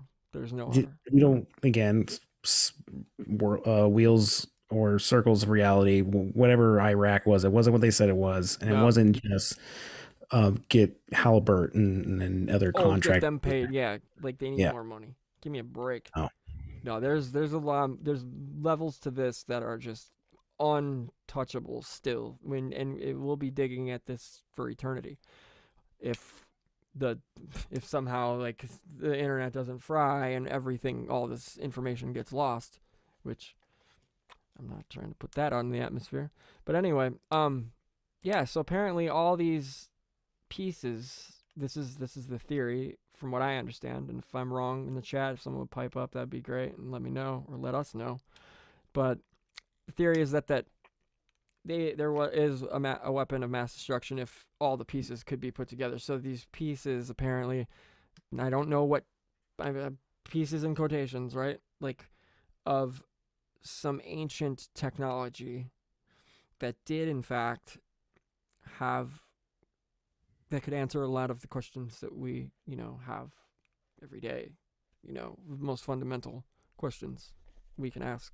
So that being said, that obviously can't see the light of day, let alone get into the minds of the profane. So we've got to send this off, piece by piece to countries, almost like scattering, a boner, a broken dick all over the four corners of the globe. I'm sorry, the flat plane or the globe or whatever you're married to. But we agnostics over here. I think we're in a crater on the moon, but that's just where I'm at right now. That's cool. That's today, be you. Could change. Hey, get that surgery. Get that surgery. Change it up. Wait, you want me to get the surgery? Hey them. Hey he. You want me to cut it off? Whatever surgery, bro. I was gonna say, what if you want to be a toaster? What if? Hey, I'm just getting some new wiring put in, baby. What's up? I'm saying I'd be a very ugly woman. Just saying I wouldn't do well. I don't know. I disagree. Keep the beard. Keep the beard somehow. Keep the beard somehow. The dome is perfect. The rest, dude, let's get some titties. Let's go. I already got some titties. Let's go. Let's grow. But yeah. So I don't know. I don't know what to make of it. This is honestly one of the first times I've heard about this theory. I was actually pretty blown away by it. So I wrote it down because I thought it'd be a good thing to talk about. But yeah, it's getting super late, and I don't want to keep everybody. So I don't know. Do you have any word? Don't know. You Just don't know anything about it either. I've heard theories about like Stargates or just the Iraq war was just cover for getting artifacts and stuff like that. And That I don't believe, but I'm sure. Yeah, there's probably a shitload of things. I There's a mean, number. yeah, but like where we're at now, sure, why not? Exactly right. But there's I think disinformation is real too. So there's going to be they were probably getting things there, but we're not exactly sure what they were getting. But yeah, they probably portal technology. Oh yeah, totally. I totally buy into it. And guys, we're gonna close the night out with what we are now making a. Krista, you better still be here in the chat. Say what's up, because I'm breaking out the deck. And do you have yours, Greg, or? I do. Do you want to do the reading tonight, or? No, you go ahead. You got yours all out. I'd have to fish it out. So I really enjoyed the 4 card spread from last week, or 2 weeks ago. I'm sorry. Which was the Krista. I don't know if you caught that or anybody in the chat that has caught it. It is the seventh system of laying the cards. The cross. My brain. The cross. It's just a 4 card spread, and the typical questions are how should I behave and what is important. It's just simple, and yeah. So I can get into that here in a minute, but I'm going to start shuffling now. Guys in the chat, if you could do me a favor, or if Greg, if you can check on YouTube and see if you can hear what I'm about to be playing here in the background. And I started it now. Nice to meet you. You're one of my greatest heroes. Oh, that's so nice. Thank Yes. you. Thank you. I will try my Go best. ahead. You got yours But all. because I'm super excited and nervous. Well, you So relax. I'll relax, relax. relax. You want me to ask you questions? I'll relax you, okay? Yes, thank you. I Man, feel it's like like I'm almost like a living in a 2-minute fairy lag. tale. You're going to do great, okay? Please take this. It used to belong to my father, but I think you should keep it. Oh, my God. That's wonderful that you gave this to me. That's so. I didn't think it was that long of a lag. Well, thank you, my dear. Wait. I'm running out. Now. Please, his old crumb will soon be turgid. A little bit Okay, you're about good. China. As an I expert was a of little behind. national You security, weren't 2 what do you think minutes we can You can hear do this now? going forward to prevent Yeah. this Okay, from good. happening again? So you know what it is then? China manufactured the virus and let it Is that out. Giuliani? And they deliberately spread it all around the world. I don't think anybody was eating bats. Man. Yeah. So Did you ever have a bat? Oh Shuffling, no, guys. Enjoy I this. don't think I'll ever to eat a bat. If you eat a They're all bat with me, perverts. Okay, I will. then What we about try. you? You're so funny. So probably in a rough estimate, how many lives President Trump saved? I'd say he saved 1 million lives. It would have been 1 million more had he waited that month, the way the Democrats would have done. Yeah. But he acted swiftly. He acted before anybody. In fact, even his own advisors. Some of them advised him not to do it. Yeah. I'm good. You're a little bit. This is good. There you go. Yeah. It's always. Never been in front of the camera. I've always been behind of the camera, but today something with I this. think you're gonna look pretty good. We will see. You're gonna look pretty But good. it's because of you. Well, thank you. I really feel like Melania right now. Well, you're doing very well. You're gonna look pretty Sorry to interrupt, Mayor. Sound problem. I think we cancel interview. I don't think we need. Because Yeah, what do I do? Just I already checked. Okay. Is that better? Yeah, that's a bit better. Let me just. What are you doing a spread on was the question. Yeah. Yeah. I'm so sorry. Oh, shit, That's EG in horrible. the house. Sit. Oh man. Okay. I'm so sorry for that. Really, apologize. Apology Thanks for accepted. hanging No out, problem. Okay. Okay. Yeah. Thank you again for giving me this time. Shall we have a drink in the bedroom?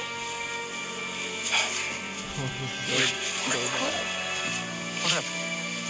There you go, my dear. Okay. There you go. Be good. You can give me your phone number and your address. There it is. Here it is, guys. Should we slip your jacket?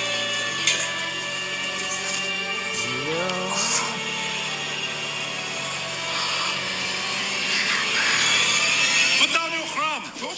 She's 15. She's too old for you. Why you No, she's my daughter. Please, take me instead. Take my anus. No, take my anus. Do not have her. I'm better than him. No, I better. My back pussy very tight. No, please, my front Please, I will let you enjoy my crumb in your mouth.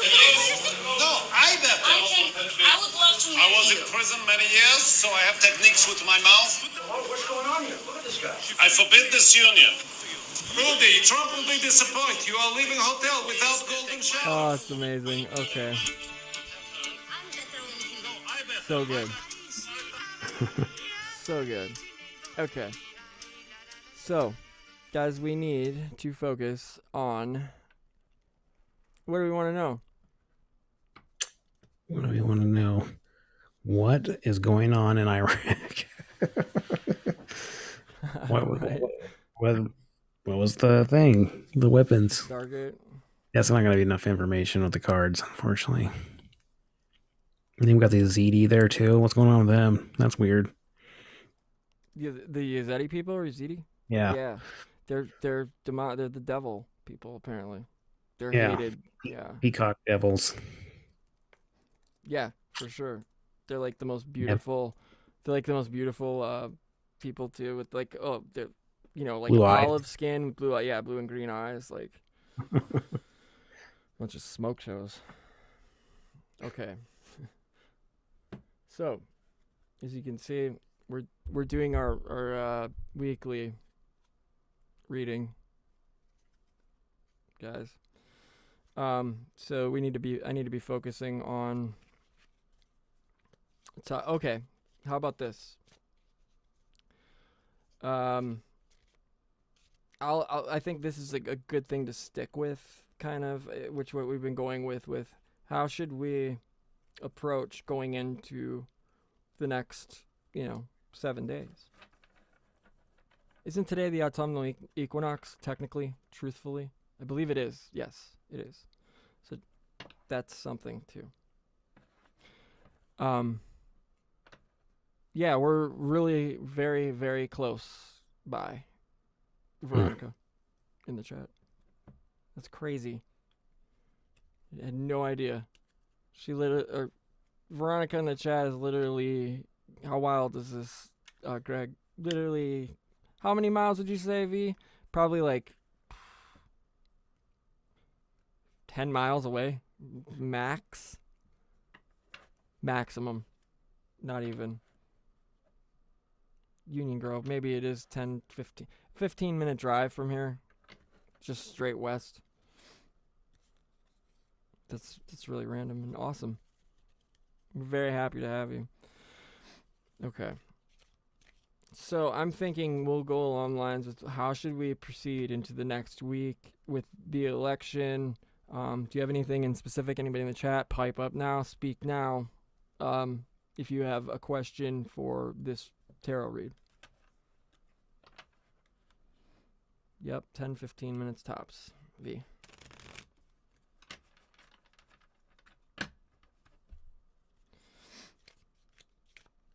Okay. Well, I'm not seeing anything. I'll give it like 10 more seconds in the chat for somebody to come at us. Is it a good idea to masturbate on this Zoom call right now? That's my question. There you go.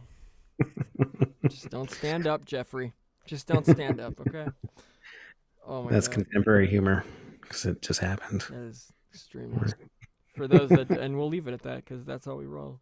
We don't got to fill nobody in on Nathan. Just gets more people in trouble. You do rune same go. Okay. All right. Well,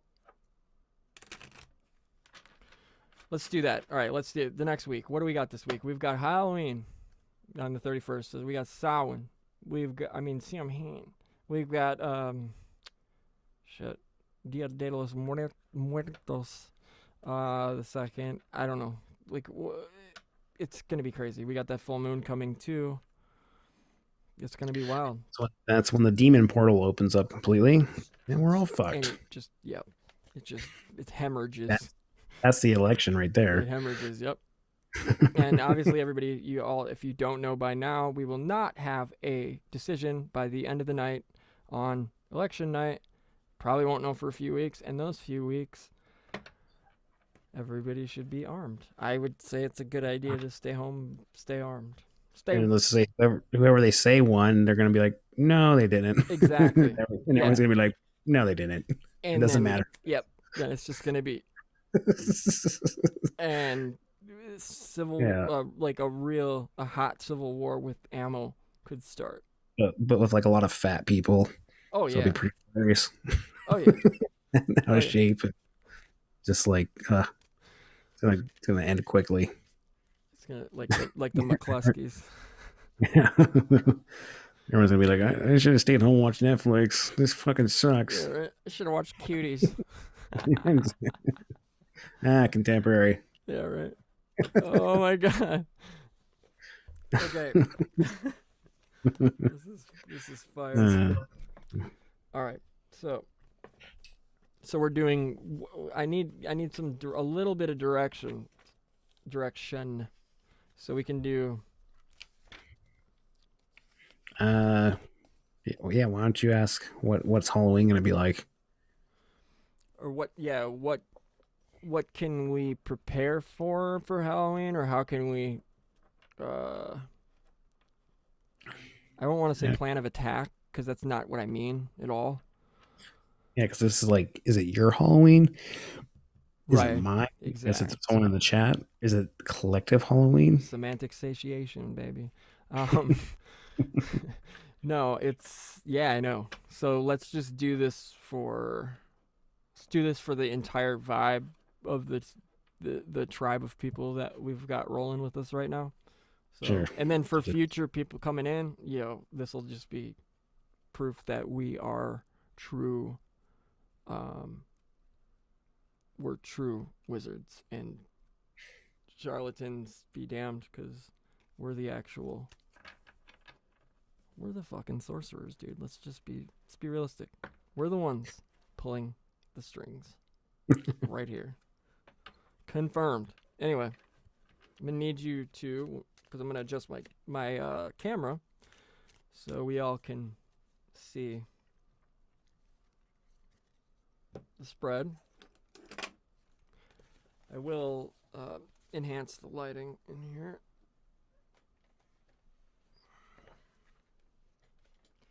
Dirk Nerman. It looks like the puppy wants to join the party too. All right. That's what I'm talking about. What up, detective? Come up here. Apologies for this little delay. Get up here. Come on. I'm doing a reading. You want to say what's up? Here you go. Rosie.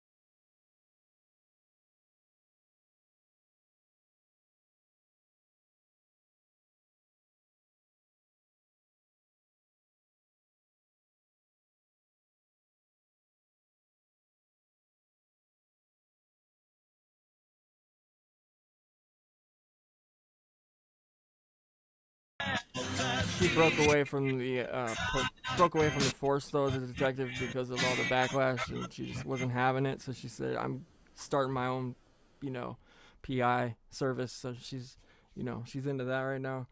But she goes by HR Wuppenstup, aka HR Wuppenstein, Esquire. Stein, however you want to do it. And then that's nice. I thought Detective. Yeah, that's Noir exactly what song. I saw a noir backdrop with a burning cigarette in an ashtray. Swear to God. I'm not kidding. And then, she's Detective RJ, Rosie Joy. Yeah, She's on the case. she's on the case for sure. She's also peed on the carpet, but that's okay. We still love her. She doesn't ever pee on the carpet, actually. Never. She doesn't. It's crazy. She's on the case, but she's also humping my leg. I'm trying to think of taglines, but she wouldn't hump legs. That's not what female dogs do. No. She lifts her leg when she pees though sometimes, which is weird. I'm like, you're not a dude, but you're a super alpha, so just show it. I'm not gonna report you to LGBTQ plus lives matter. Don't worry. Okay. All right.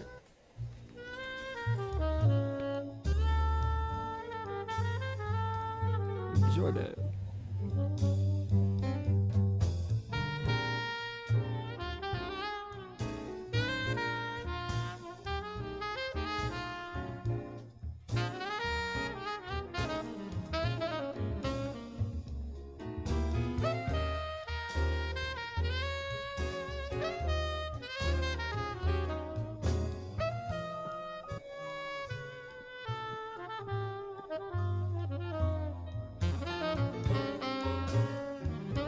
I'm hurrying. You're gonna need also a tarot deck card, Cam. Yeah, Puppy Cam. I'll set it all. I was gonna do it earlier, but I just okay. And then also, of course, the whack off Cam. Oh yeah, the Zoom, the Jeffrey Tubin Cam. Yeah, the Tubin Cam. The Tubin Cam. Tubin. He was tugging on his tubin. Oh.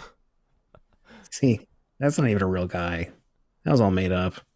That guy's I whole agree. existence was made up so he can be used as a story during this week. That's what I hear, but Jim told me, so I don't know if it's actually true. No, I'm just kidding. Shout out to Jim. What up, buddy? You better be out there. Is hammered somewhere. Yeah, he is. Okay. I was hoping he'd just hop back on and be like, That'd be amazing. It's like just yelling nonsense. That ain't gonna work. You know, he's like our weatherman. He is our weatherman.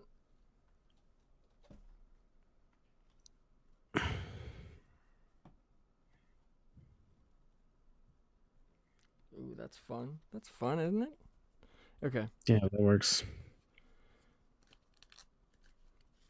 All right. So the shuffling has been done, but I still have to put some more, juju into the cards.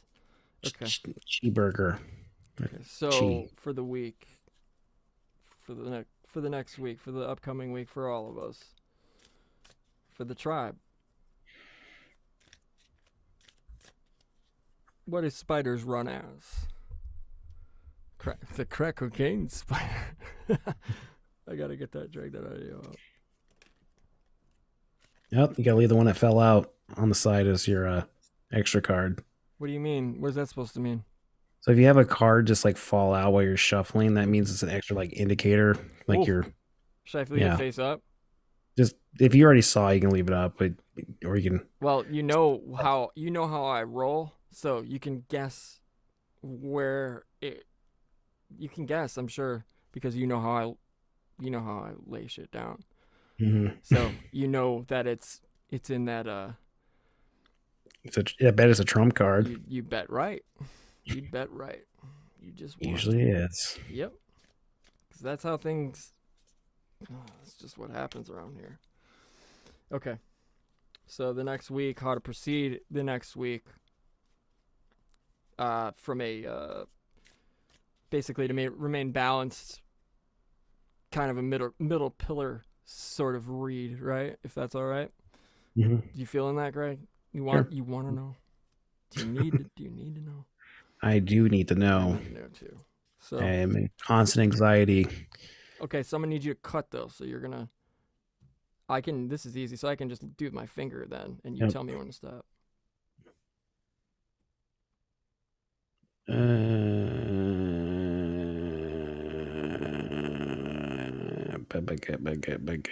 Stop.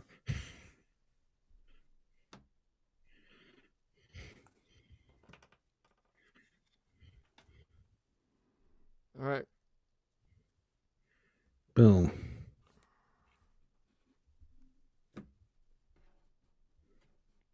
Okay. I'm gonna put this on the mic stand on my shock mount. Yeah, that'll actually work. Weird. All right. Kinda, right? Yeah, a little bit. Yep. Maybe.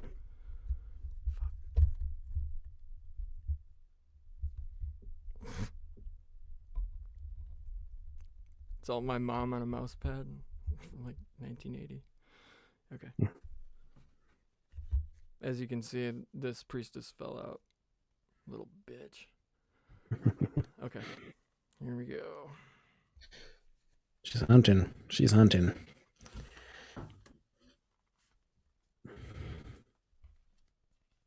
Is it 1, 2? Just let me make sure. Okay.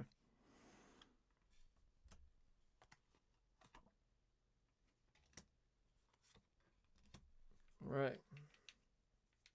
That is settled.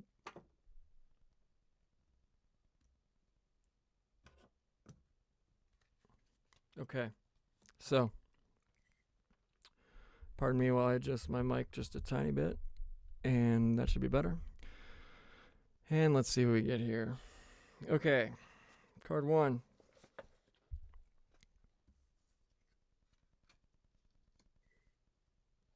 Of course. I'm going to turn the light on. It's lovers. I have very, very, very, very, God dang it, good lighting in here, as you can all see. No, it's red room. Yay, everything just fell. Yay. Okay. I'm just going to use the flashlight on the phone because... Sorry, you say you're going to use the flashlight? Damn it. Tubin. Tubin again. Tubin's up. Tubin Adam. Tubin struck again. Oh, man. I'm having all kinds of ideas. Tubin strike. Okay. As you can see, that probably needs to be turned down there. But that's what we're working with. So, of course. Yeah. Yeah, we got some lovers here. All right. Athazane, man. I'm telling you, that thing's running the show right now. Who is? The Path of Zane. It's like in the Tree of Life. It's one of the paths. It's part of the like. It's part of the lovers. Okay. Okay. Kabbalah movement. I don't know what I'm talking about, but it's just say alchemical. Alchemical. Dude, the tower. Oh, that's always fun, right? Not necessarily always bad, but it's a little jarring. It is jarring. There we go. 2 of Swords. Peace, brother, peace. Okay. And Fortune. Oh my God, dude. 3 trumps. Okay, guys, the last time we did this, 4 trumps. Technically, today again, 4 trumps.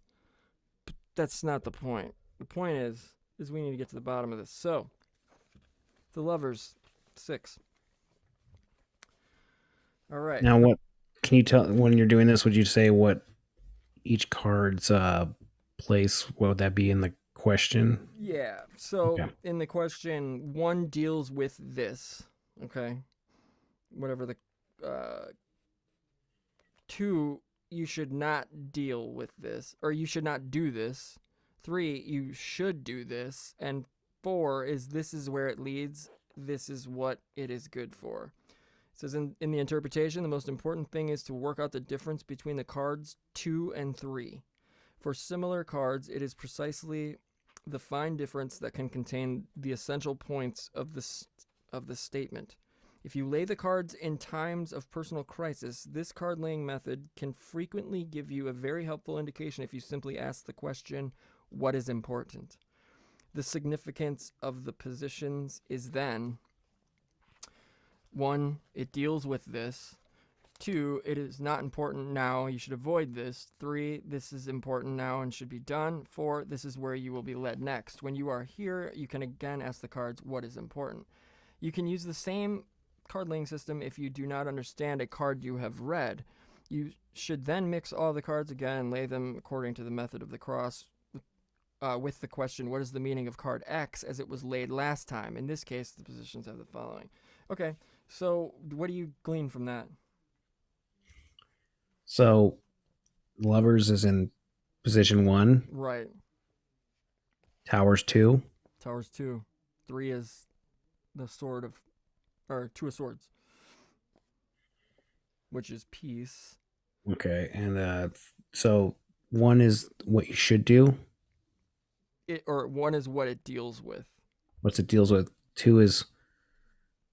Sorry, my brain. Shouldn't do. It's 2. 2 is something you should not do. Okay, and then 3 would be. Should do. Should do. Okay. Okay, so should not, should. Should. And okay. What it's good for, where it's leading, and this is. Well, okay, so that tells me, again, like right now we're in an alchemical process, right? And its parts are all being broken and shooken and agitated. But for a new marriage or a new union, yeah. And what we should do is peaceful in this process, which is part of the wheel, the greater fortune. It's just part of our greater. It's just outside of time. It's the times of flat circle, right? And and it's going to look destructive because that's part of the process is destruction, but that's also what creates. And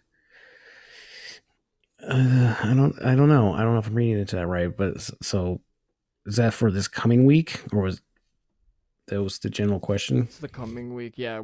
How can we, how should we be going into this coming week with the election, all the craziness going to be is still being thrown at us, kind of the same vein, the same line of questioning that we had last week, like, what's your take on it?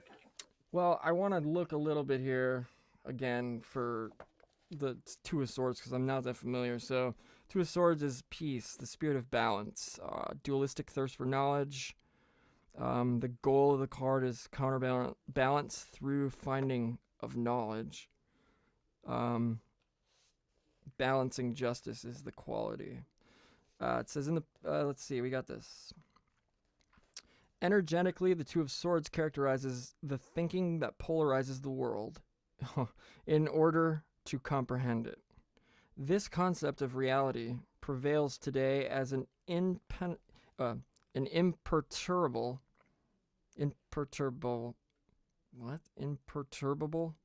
Yes, imperturbable principle desiring to structure all thought patterns accordingly. Okay, so again, I'll start from the beginning. I'm sorry, guys. Energetically, the 2 of Swords characterizes the thinking that polarizes the world in order to comprehend it. This concept of reality prevails today as an imperturbable principle desiring to structure all thought patterns accordingly, meaning we all go through, we have to, how we find patterns kind of thing. That's how it's, like we've got to find patterns, whether it's healthy to do so or not. But it seems to be going on. It says the person who seeks in this manner makes an effort to measure the world as he recognizes it and reduce everything to the basic formula of yin and yang, therefore black and white, which that makes sense then now. So it's literally this or that kind of thinking, polarity. For the inner experience, this card shows that we live out the pleasant power of the mind found in the ability of penetrating through to the core of things and producing clarity and solutions, even in situations that are apparently hopeless. These are well assessed and balanced solutions and can therefore lead to peaceful reconciliation in controversial questions and to harmony after phases of fragmentation. And then we'll just do this. Let's see.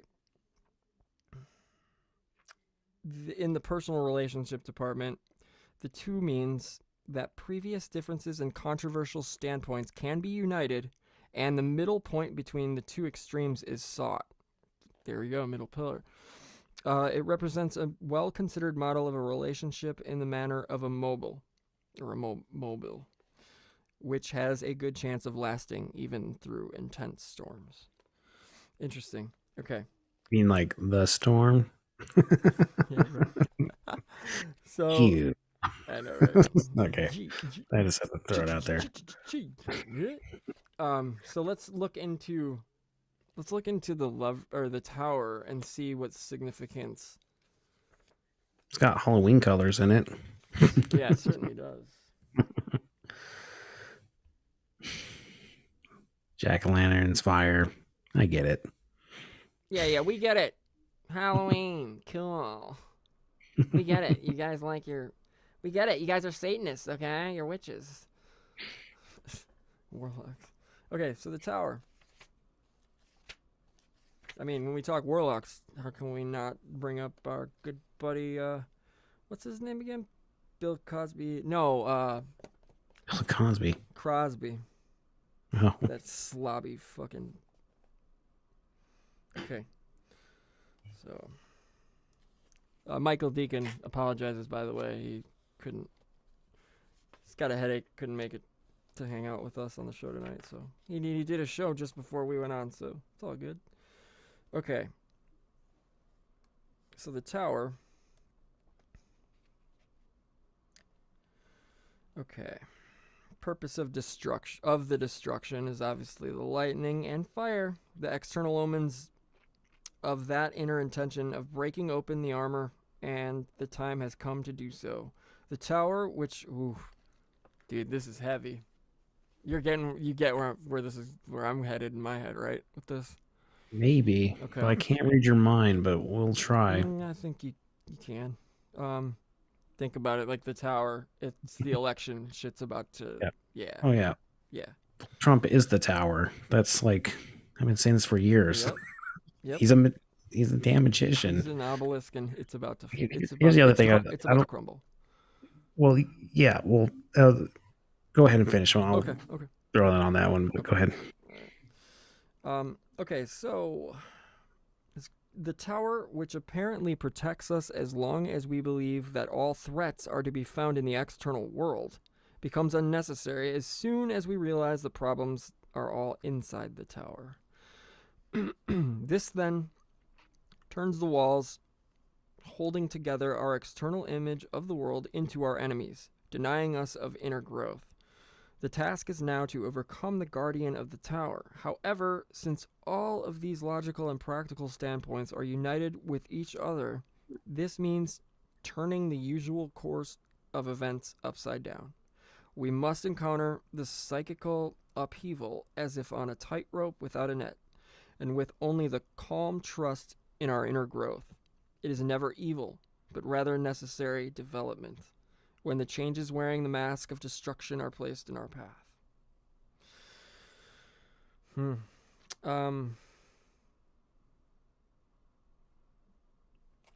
I can go on just a tiny bit here with this. From a consciousness aspect, which I think we were both on that when we asked during the reading.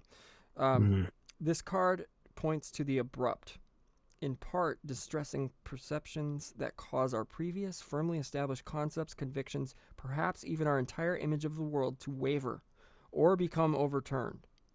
If, however, we trust that those elements that are in accordance with the higher... Oh, okay, so I'm sorry, I apologize. If, however, we trust that those elements that are in accordance with the higher will cannot be destroyed, we can also perceive the breakthrough to ourselves in the collapse of things and open up to new forms of life. It is through loss and pain that we make room for something new in areas that, out of fear, we have until now kept ourselves hidden from behind old junk. Yeah, that's about right. And then the tower is a heavy card. You know what I mean? It signifies a lot to me. So, yeah. And apparently the main thing with this spread is the 2 and the 3. How the 2 and the 3 work together here. So The law of fives, man. yeah, and then we've got 16, 3. Got a 1 and a 9. We've got, of course, we got a 1 and a 9. Okay, so now let's go real quick and finish out with Fortune, which is obviously the 10 card. The Wheel of Fortune. Okay, so, all right, so what we have here.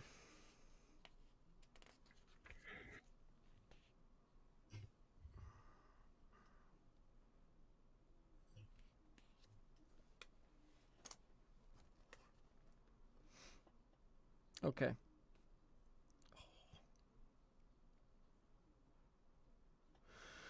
This goes for the 3 pass. The Wheel of Fortune presents us with our tasks in life like no other card. In doing so, the 3 powers of Hermanubis, Set, and Sphinx symbolically stand for the 3 paths between which the 3 sons of the king must decide in many fairy tales. The Russian fairy tale, The Virgin Tsar, tells of them. Quote, he who turns to the left will have enough to eat. So he who turns to the left will have enough to eat, but his horse will starve. He who turns to the right will starve himself, but his horse will have enough to eat. And he who goes straight ahead will die.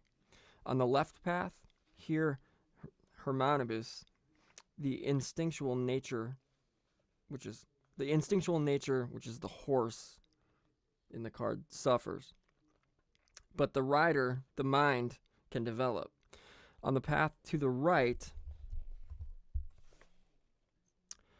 under Seth, the rider's mind suffers, but the instinctual nature of the horse can fully develop. The path leading blah blah blah. Okay, if the wheel is the present constantly rotating into the future, then the present of the hub of creation is where the future is created through transformation of the past.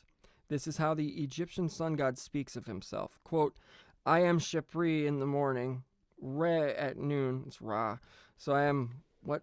Chepre, C-H-E-P-R-E in the morning. I don't know how to pronounce that. Ra, or R-E at noon, and Atum in the evening. Chepri is the morning beetle, Re is the midday sun, and Atum is the paling old man who climbs into the moon bark. Okay. Everything is subject to constant transformation, and through the eyes of the Sphinx, we must direct our gaze to the lawfulness responsible for this interplay. Crowley called the card Fortune. In most other tarot games, it is called the Wheel of Fortune.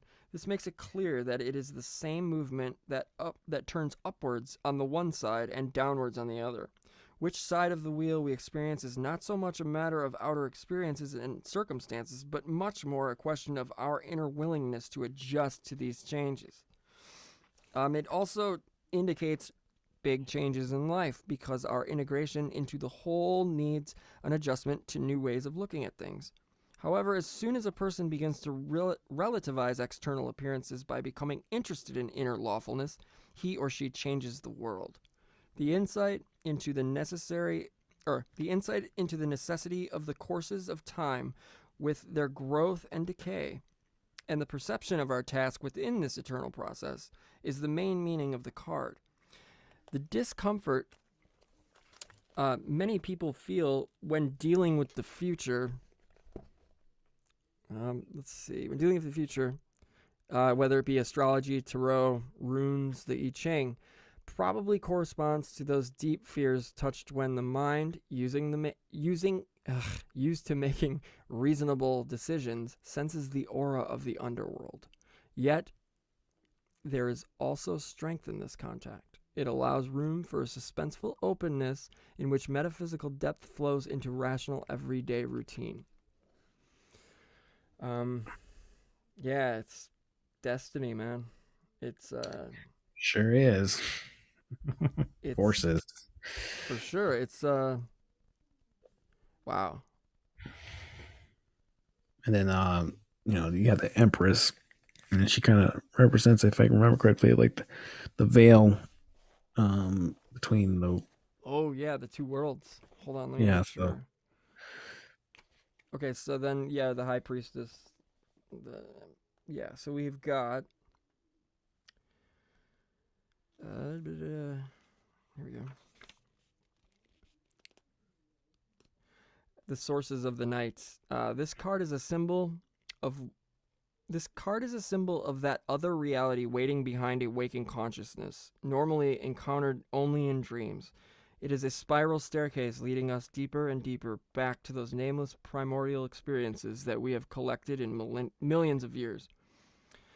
It shows us the low places of our reptilian memory, the beginnings of our mammalian development, and simultaneously leads us through the depths to the secretive heights, eluding the grasps of the logical thinking rationale. However, since all allegorical models have been saturated by the old patriarchal traditions, the mind imprinted with these masculine thought patterns usually sees only the polarity inherent to the secret of all things in the wisdom of the womb, which lets us look simultaneously into the faces of the white and the black Isis without being certain whether we are encountering good or evil, the healing or the destructive power. The High Priestess is an archetype of that deep desire to establish contact with our unconscious part. She personifies that portion within us, fleetingly encountered in dreams and giving us staggering insights. And we'll go with this reading here for consciousness. The unconscious powers. Her world is that of lunar wisdom. It is the level between waking and sleeping consciousness, so hypnagogia, hypnagogia, or pampagognia. It is the level between waking and sleeping consciousness where the experiences are prepared in dreams before they are formed into a reality that we can experience. With her light side, she is the expression of forbearance and understanding, and supports the unconscious powers for the good of others as helper, healer, or prophetess. In contrast, her shadow side corresponds to the archetype of the dark sister, using the power of her soul to seduce, lame, or injure others. Lastly, I'll finish with this. The card spiritually describes a time in which we focus our attention on the unconscious and the images of the soul and give ourselves over to the creative fantasies and dreams, or also descend to the treasures of the depths in order to lift the veil the High Priestess uses to conceal her secret wisdom. The High Priestess leads us to our collective roots, which means down in those regions in which all humans are connected with each other. As Carl Jung has shown, we do not only assume the structures of the hereditary material of our ancestors, but also their contents, which are of a collective nature.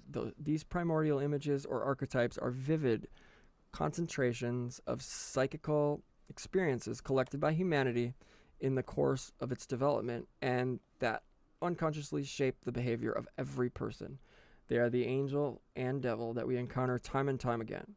The traveler in these underworlds should always keep in mind that the masks of unconscious are not rigid, but rather always mirror the face that is shown to them. Yep, I'm a true believer now. Put the mask on. Put the mask on. Everyone in the chat, all three of you, put on your mask. Yeah. Put it on. Put it on. Put it on.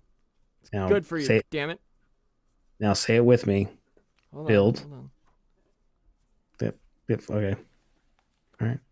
Cover that nose. We don't want you breathing. Build. Back.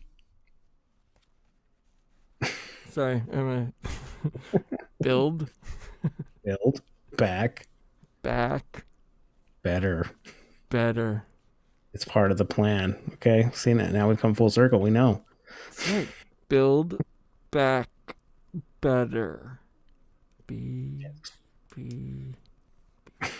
It's 3 V's. Oh my god. What is happening? Okay, so you guys. I'm getting lightheaded. So am I.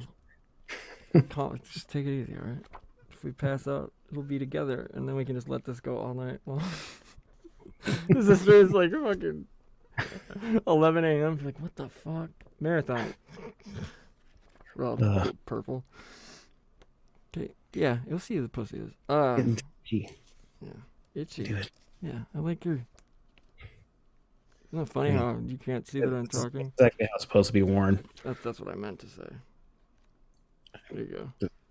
Might as well, right? Yeah, that's that. But really, it's doing this. The third one. I was thinking about that too. Third one's blocked. It's pretty hot. Third one, yeah. Get rid of that third. That third's nothing but trouble. That third. Third wheel up there. Yeah, third wheel on a freaking unicycle. Okay, so yeah, that's the readout, guys. We got. That's good. Yeah. Yeah. So just be cautious, and it's part of the. What are you gonna do? You almost said it. I'm glad. It's either gonna be hell or heaven. Right? You said the horses up or down. You know. Or high water. Yeah. Right. I mean, high water's good. No, high water's not good. It's hell or high water. But either way, yeah, I think that's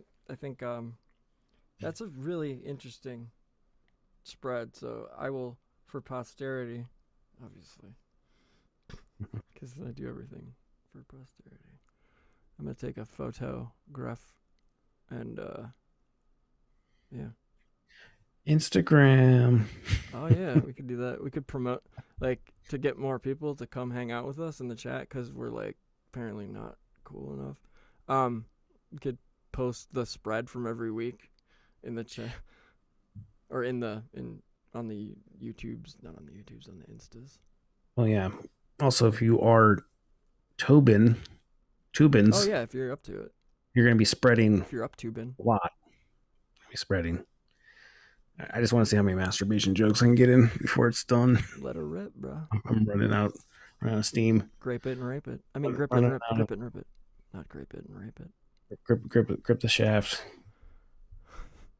Grip it and rip it, dude. Just did he actually come to completion? Like in the Zoom? They never answered that. What does that mean? What do you mean? Did he actually come to completion? Did he finish in the Zoom call and then did he come? Yeah. Okay. You said it. I just. Yeah, didn't but I don't know, and I don't really want to know, but that's cool. Well, I am going to find out. Actually, surprise! I didn't tell you, but we have him on next week. Oh! He's going to break down the whole thing and tell us when he came. Front to back to front, with the reach around. Cool. He's going to shame us for being prude. That's what he said and to me. For wearing masks. Yeah. Or not wearing masks. I'm sorry.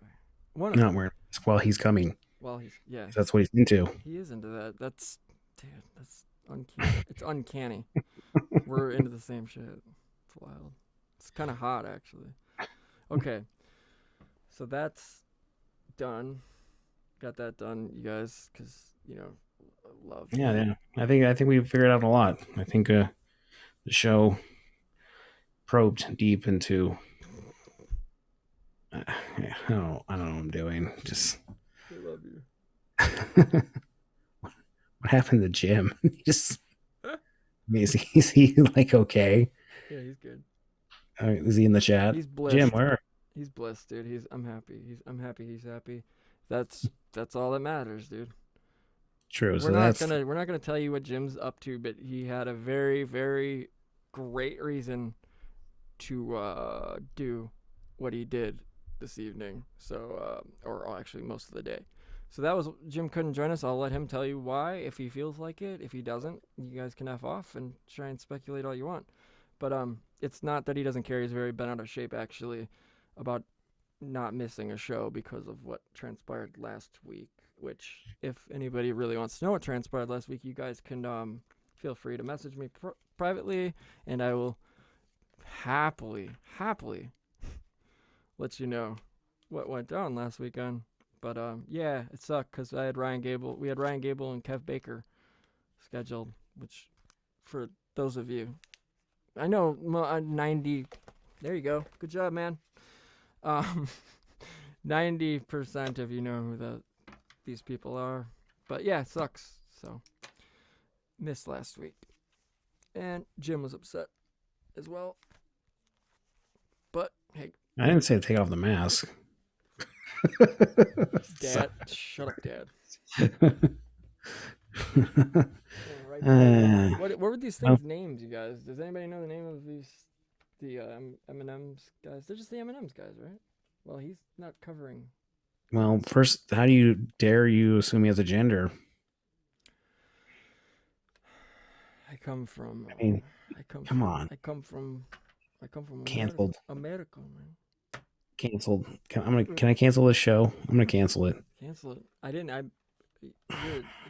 You're an admin, I'm sure. Did I? Yeah. Yeah, I'm just gonna kick you off. Okay. You're done. You should just destroy delete the channel. Your channel's done, bro. All of a sudden, your room just catches on fire.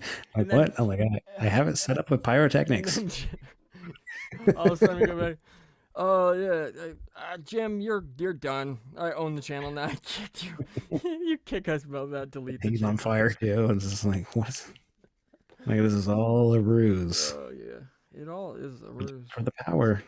I don't know what the power was, but it's working for MCA. Isn't that the song? Or no, who does the American Ruse? That's MC5. Well, there's MC4. Don't. There's DFJ. You didn't listen to MC5? I don't even know what that is. The band? Kick Out the Jams. You know the song Kick Out the Jams. Oh, yeah. That's right. Yeah, and they also... Brother Wayne Kramer. Huh? They kicked the jams. And then they also did...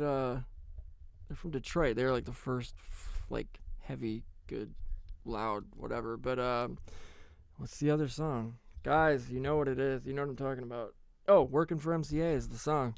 It's like, no. You know what? American Ruse is the song. I'm sorry. I'm getting Leonard Skinner. I'm getting covers screwed up because I know too many bands and too many covers. But you know the song Working for MCA. All right? It's Leonard Skinner.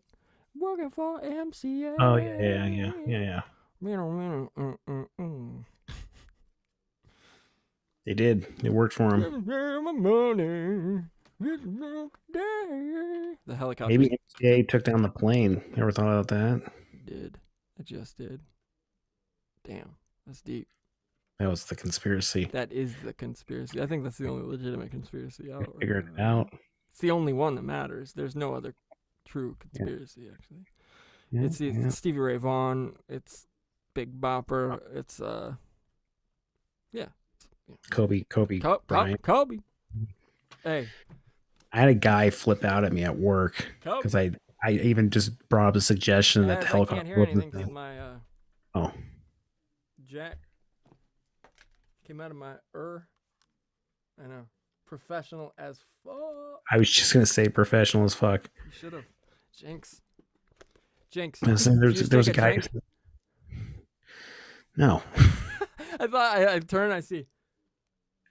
I am. Yeah, prick. So what were you saying again? Yeah, drinking on camera, huh, Marco?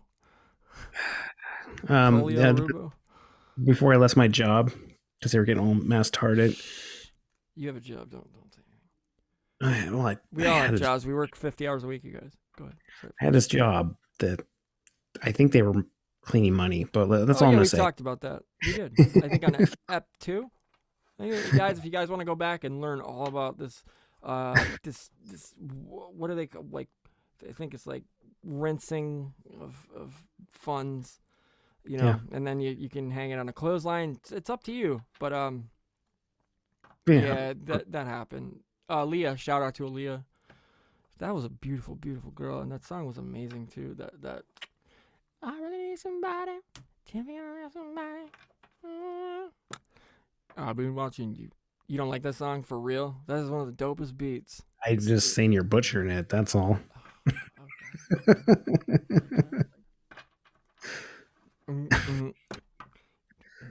I mean, I don't know how you can chant a voice of an angel.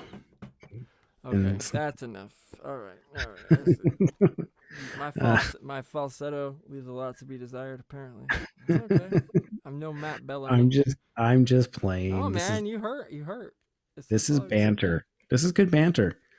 This is good content. Are you a fan of the band Muse?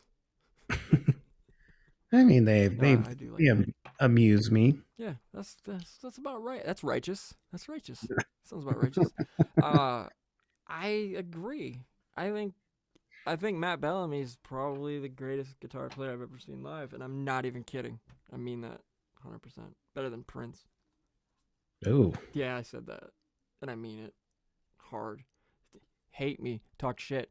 Come at me with some Matt Bellamy's not the best guitar player alive right now, live guitar player, like at shows, people. I dare you to come at me with some shit, and I'll show you some shit. Mm-hmm. I've never seen them live, so I have never seen them live. So I just lied. I didn't lie though, because I've seen them live on video a bunch of times, and he's like, dude, perfect pitch every time, in key, on time. Better, like they're like Queen's live, better than the record. You know, like you're gonna get a better version of the song than on the record all day. Mm-hmm. So, those cool, dude. We're gonna have to bring some of those. We're gonna let you guys those Queens, those hilarious. What is it? First time hearing Queens of the Stone Age, and watching the video from last night. You saw the first reaction video I sent you or whatever. Oh yeah, dude. This is some of the funniest shit ever. That was like 2 weeks ago, bro. That shit's amazing to watch them. Just like the No One Knows video with the deer driving with, Dave Grohl and all whatever. It's one of the lowest budget shitty videos. Like, oh shit, you see how like the deer was like, and the deer was like driving, and like that's like a metaphor for like, dude, they broke it down deeper than you and me, Sal, all of us together on here combined could break it down in an occult. Literally, like it's insane. Those two did it. No drugs. No drugs. But no, they like literally broke it down to that, and I was like, I couldn't have gotten there. I never got there until you guys just did, right? Yeah, it's weird now seeing like younger people like go first reaction of this thing. 29 or like 30. They're just black and they don't listen to, I know. I see those videos too on YouTube. Where it's like first time seeing like Silence of the Lambs. I was like that wasn't that long ago, was it? It's like, yeah, it was. We're old, was dude. Long ago. We're really old. We're not really old, but we're old. Well, old and just because of the internet. That's a problem. It's making everything older too quickly. It's quickening. Yeah, it's quickened everything. I don't like it. Fucking Art Bell. Yeah, fucking quickening nonsense. I like the internet, but at the same time, fuck the internet. We got the internet going nuts. It's all good. Like on some Paul Wall, baby. Yeah, that's me. Hey. All right. 84's Candy Paint. Switching lanes, sipping drink. Yep, we'll be back next week, guys. Yeah. Or maybe even during the week. Who knows? We're gonna have weird shit going on in the next. When's Halloween? Is that like Saturday? What day is that? Saturday night. Yeah. So there's gonna be Saturday Night Fever. Yep, gonna be Saturday Night Fever. I hope everyone stays safe during there and wear your mask over your mask. I will. While I kill my video. But I'm right here. That was funny. Did you abruptly end it? No, I didn't end it yet, but I'm about to end it. But yeah, what did you say? Wear the mask? What was it? Wait, are we still live? Yeah. Oh, well. We're still live. Okay. But I'm about to kill the stream right now. Well, people, thanks for having me on. Oh, yeah. Anytime, every time, all the time. For real. Yeah. We'll be in touch this week. And yeah, I'm saying we're going to be doing a couple episodes probably for the next couple weeks. All right, I got to go.